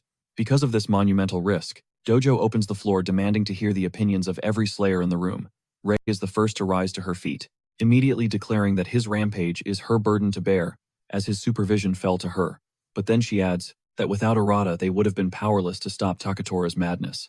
Ryo instantly backs her up, admitting Arata may be a wild card, but it was thanks to him that they annihilated hordes of monsters. He reminds the council that he has fought shoulder to shoulder with Arata, and he is absolutely certain he knows the man's true character. Takuto then chimes in, conceding that they cannot just look the other way, especially when the source of Arata's power remains a complete mystery. He proposes placing Arata under intense round-the-clock surveillance. Dojo then turns to Shion, asking if she has anything to contribute. Shion finally speaks, but her words are baffling. She's just shocked that Arata was fighting without getting paid, which makes her wonder why he'd even bother being a Slayer in the first place. Dojo is visibly stunned that this is Xian's only contribution to the crisis. He just heaves a sigh and moves on. Arata himself then speaks up. He admits he doesn't understand his own power, and it's undeniable that he went berserk, but then he looks them all in the eye and declares he would do it all over again without hesitation. Instantly, one of the hardline conservatives leaps up, screaming at Arata, telling him not to screw with them. The man rails against Arata, calling his very existence an absurdity. Not to mention the fact he now commands a magic beast as a subordinate. He starts fear-mongering about the countless disasters that have been unleashed by irregular slayers in the past. Rio isn't shocked. This is typical behavior from the conservatives, a faction known as the Orb Fundamentalists. Still, Dojo has no choice but to let them speak their piece, as they hold considerable influence. The other conservatives erupt in a chorus of outrage demanding they eliminate Arata, branding him a demonic entity. A barrage of accusations flies from the conservative camp. Rio is taken aback by how much louder they are this time. Ray explains to him that for anyone who didn't witness Arata's actions firsthand, he looks like nothing more than a menace to society. Suddenly, a powerful voice cuts through the chaos emanating from the heart of the conservative faction. It's Kamigari. He bellows at his own allies to shut their mouths. A shocked silence falls over them. This is their leader speaking. Kamigari finally speaks his mind, acknowledging that Arata did indeed conspire with the guildmaster to break out of his cell, and that he wields a power they cannot comprehend. However, he then tells them that he personally saw Arata use his own body as a human shield to protect innocent people long after his mana had been completely drained. Kamigari poses a question to his peers. If a man who sacrifices himself to protect others isn't a slayer, then who is? Kamigari's voice rises to a roar, shaming his comrades by reminding them that when Takatora went on his destructive rampage, they did absolutely nothing. In a stunning turn of events, Kamigari tells Dojo that if he's looking for someone to punish, it should be him. Kamigari confesses that he and the other guards were the ones who abandoned their duty. At that moment, the citizens who were saved begin to cry out in support of Arata, telling Dojo he risked everything to save them. They recount how Arata fought with desperate courage during the attack on the association, even as he was bleeding and broken. They implore Dojo to recognize Arata for what he is, a true slayer who fought for the people. After listening to every passionate testimony, Dojo declares that he will accept the verdict delivered by the people themselves. With no further objections, Dojo makes his final decree, officially recognizing Arata as a slayer. Dojo of the Bronze rank declares that from this moment on, Arata will live under the direct protection of the Navy Guild. A wave of relief washes over Ray. It all worked out. But as Kamigari brushes past, he mutters that this was a one-time thing, a debt repaid for Arata, saving his sister, and nothing more. Dojo commands Arata to keep fighting for the people, to let his actions and achievements scream his dedication to the world. But he gives him a chilling warning. The second he falters, the association will deliver its final judgment. With the verdict settled, Dojo's piercing gaze zeroes in on Rio and Ray, the two who orchestrated Arata's prison break and threw him onto the front lines. All of it without authorization. Moments later, Arata finally steps out of the hearing, the official Slayer badge now in his possession. Meanwhile, Toyoi is crashing at Ray's place. Arata never even wanted the badge, but now he's stuck with it. He gets back to his apartment only to be ambushed by a mountain of utility bills stuffed in his mailbox. And in that instant, he's actually grateful he became a Slayer, because there's no way he could have ever paid off this debt otherwise. As Arata shuffles through the envelopes, a girl suddenly tackles him from out of nowhere. The silver-haired girl, practically buzzing with energy, tells him she's been waiting for him forever. Arata is completely clueless, but before he can even react, she grabs him tight and asks with way too much enthusiasm if he'll let her dissect him. Looking like a total psycho, she begs him to let her see what's on the inside. Arata absolutely freaks out and blasts her away with his suit's power, but this only seems to rev her up even more. She immediately brandishes a set of surgical tools, drool literally dripping from her mouth as she whispers about how she can't wait to get inside him. She lunges again, but just before she makes contact, she gets absolutely slammed by a blast of Ray's power. Talk about perfect timing. Ray knew something exactly like this was going to go down. As Ray holds the girl suspended upside down, she asks if she somehow missed the memo from Dojo. Ray just confirms she got the message loud and clear. This is all about their trip to the Research Institute tomorrow. The moment Akira hears Research Institute, it all clicks. This unhinged girl is none other than Akibiko, the director of the Slayer Research Institute. The next day, Arata is strapped down in Aki's lab, getting grilled with questions. Aki completely loses it when she learns he created a fissure and even channeled Regnus's power. Suddenly, Aki's interest in Arata's anatomy skyrockets. Arata tries to explain that a ton of insane stuff happened, that he hasn't even processed yet, but Aki cuts him off, declaring she can't hold back a second longer. She completely restrains him, determined to get unfiltered access to his body. Arata can't process what's happening to him. instantly regretting ever telling Aki about his abilities. In a flash, Aki activates her skill, Virtual Autopsy. It's a mind-bendingly creepy technique that uses a water mirror scalpel for a non-invasive dissection. It allows her to explore his insides without leaving a single scratch.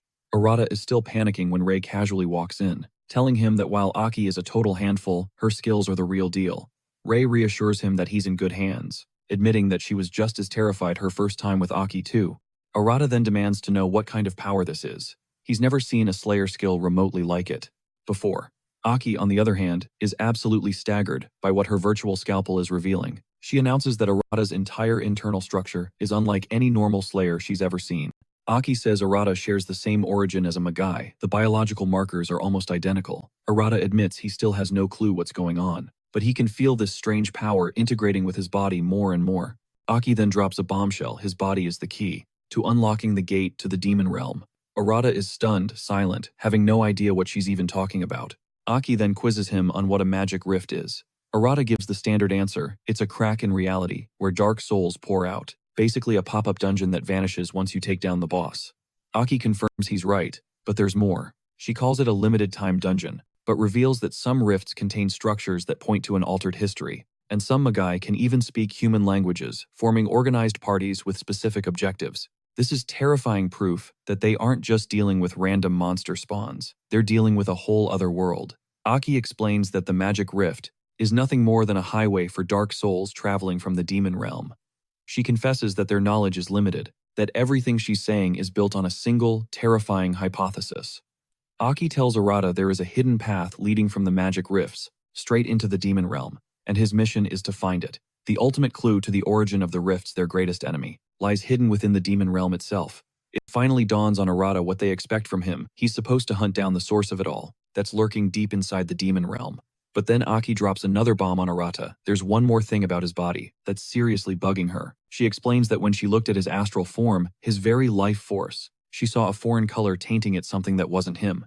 She's dead certain it's a separate entity from Regnus, a revelation that sends a chill down Arata's spine. Aki admits, though, that she's flying blind here. He's the first person of his kind she's ever had to analyze. Hearing this, Rei jumps in, pleading with Arata to be cautious.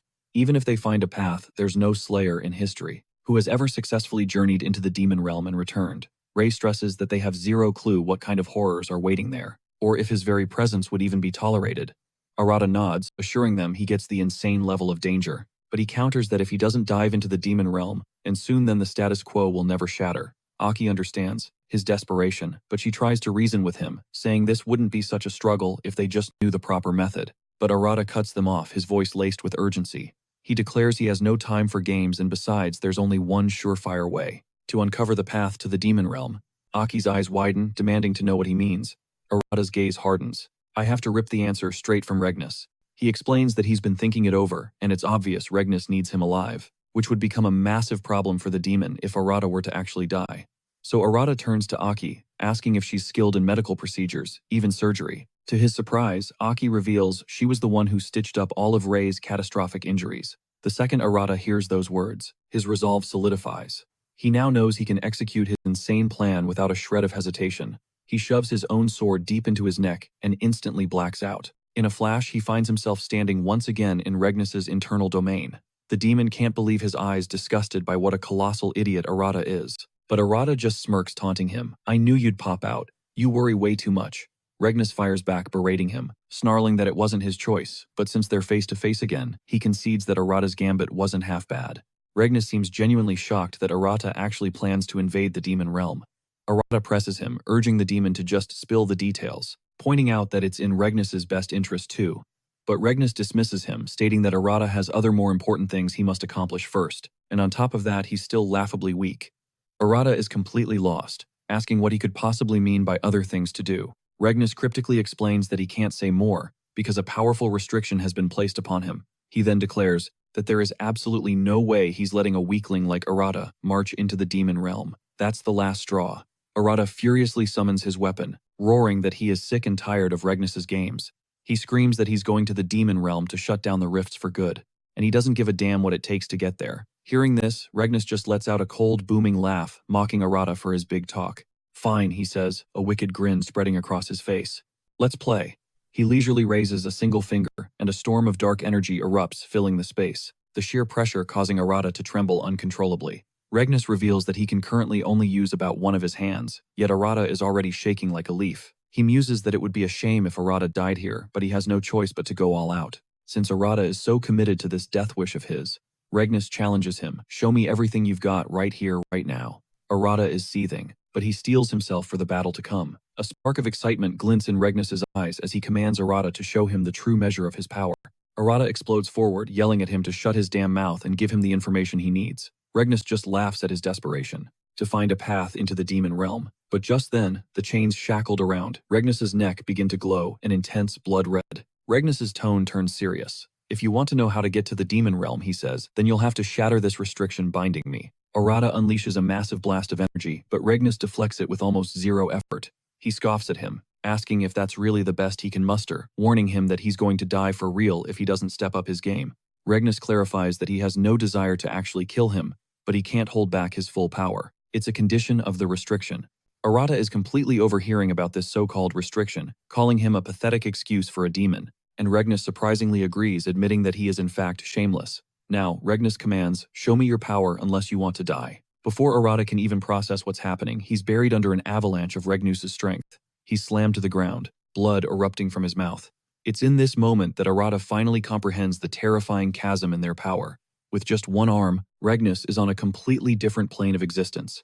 A single strike has left Arata in agonizing pain, feeling like his very bones are about to shatter into a million pieces. Regnus looks down his expression, one of sheer disappointment at Arata's pathetic state, and urges him to do better. But Arata grits his teeth, promising Regnus that he will never give up, because the pain he's feeling now is nothing compared to what his brother was forced to endure. A flicker of interest crosses Regnus's face, impressed that Arata's spirit isn't broken. He begins to explain that soot is the final substance that remains, even after being scorched by the very flames of hell. And with a chilling smile, Regnus assures Arata that he has bestowed upon him that very same indomitable power. Goading him into a real fight, Regnus unleashes a massive power blast to overwhelm Arata, who just casually slices through the entire attack. Arata smirks, letting Regnus know he's figured it all out.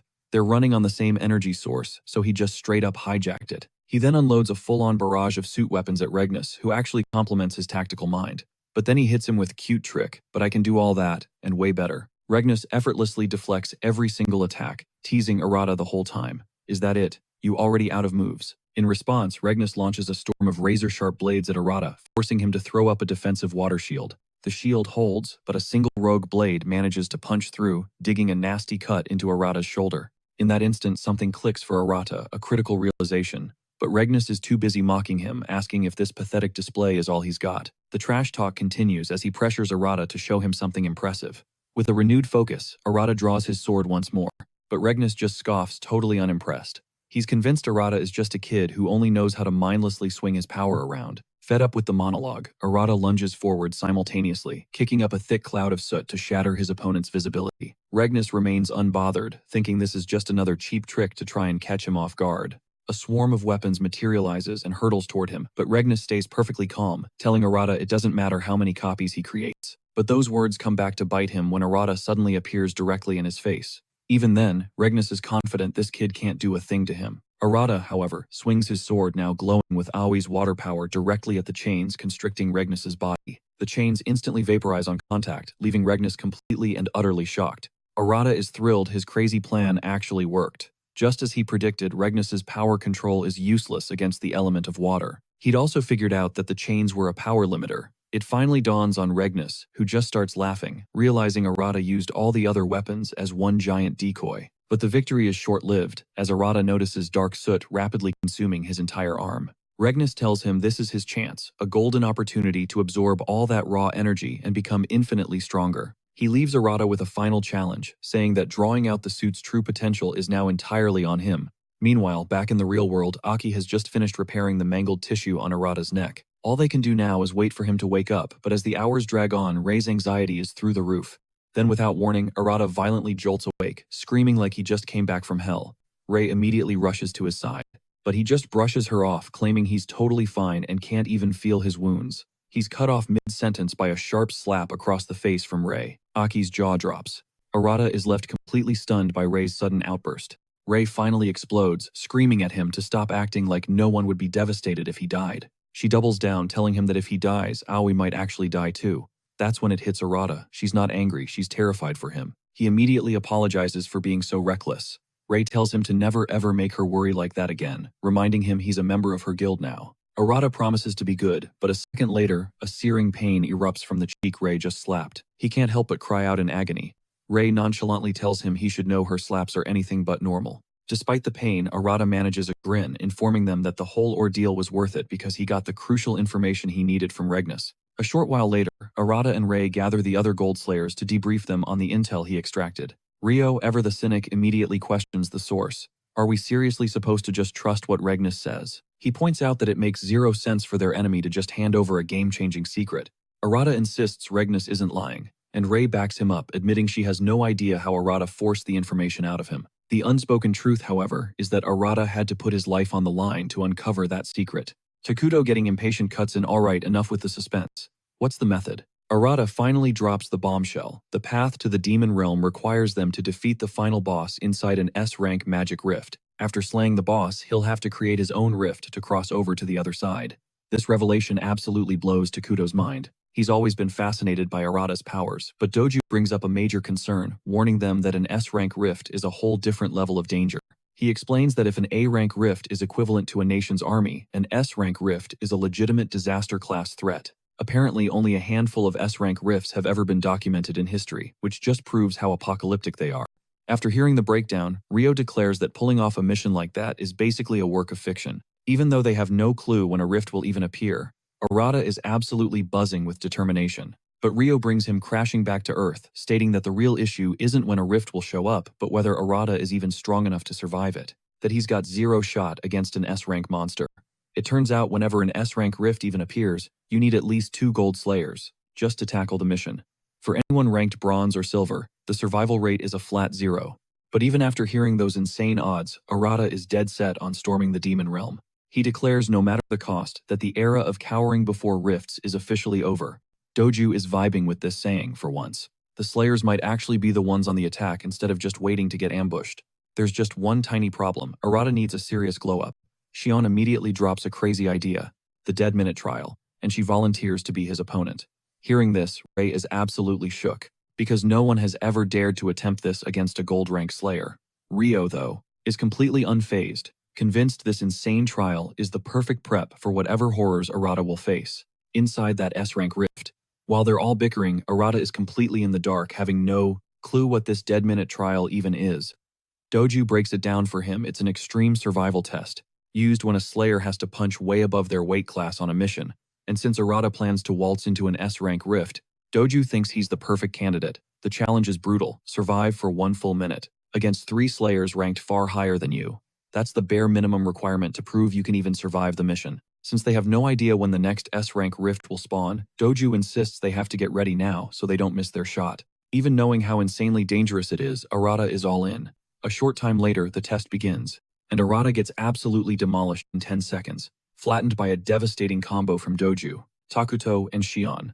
Later at the Navy Guild, Rei suits up in her training gear and tells Arata that while his self-taught style is cool and all it's time to learn the real way, she promises to drill the absolute fundamentals of everything he needs to know, straight into his skull. But instead of being terrified, Arata is totally amped for it.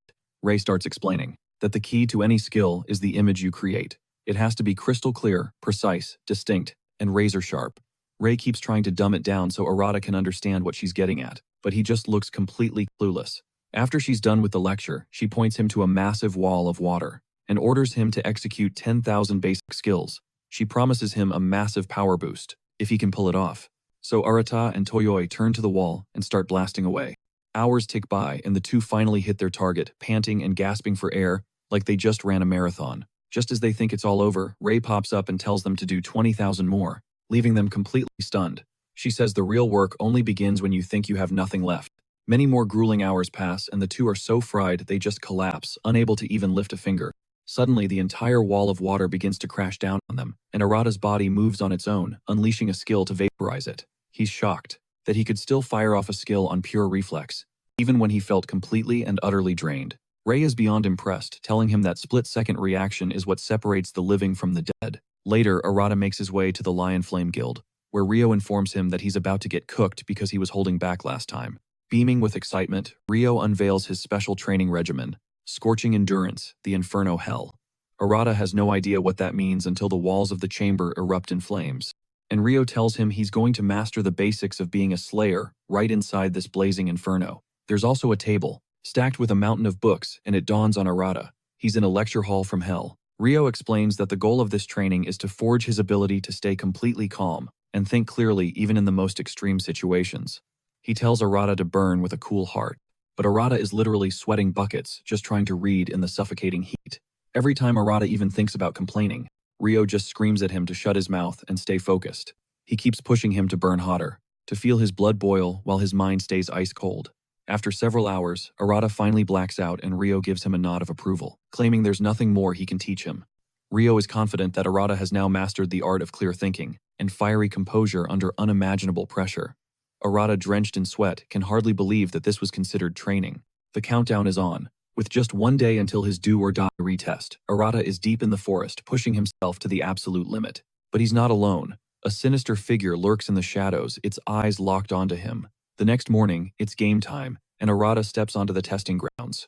Dojo immediately lays down the law, fail this, and his dream of joining them in the S-rank rift is officially dead. The second the trial begins, Arata explodes from his spot, charging headfirst at the trio like a human cannonball.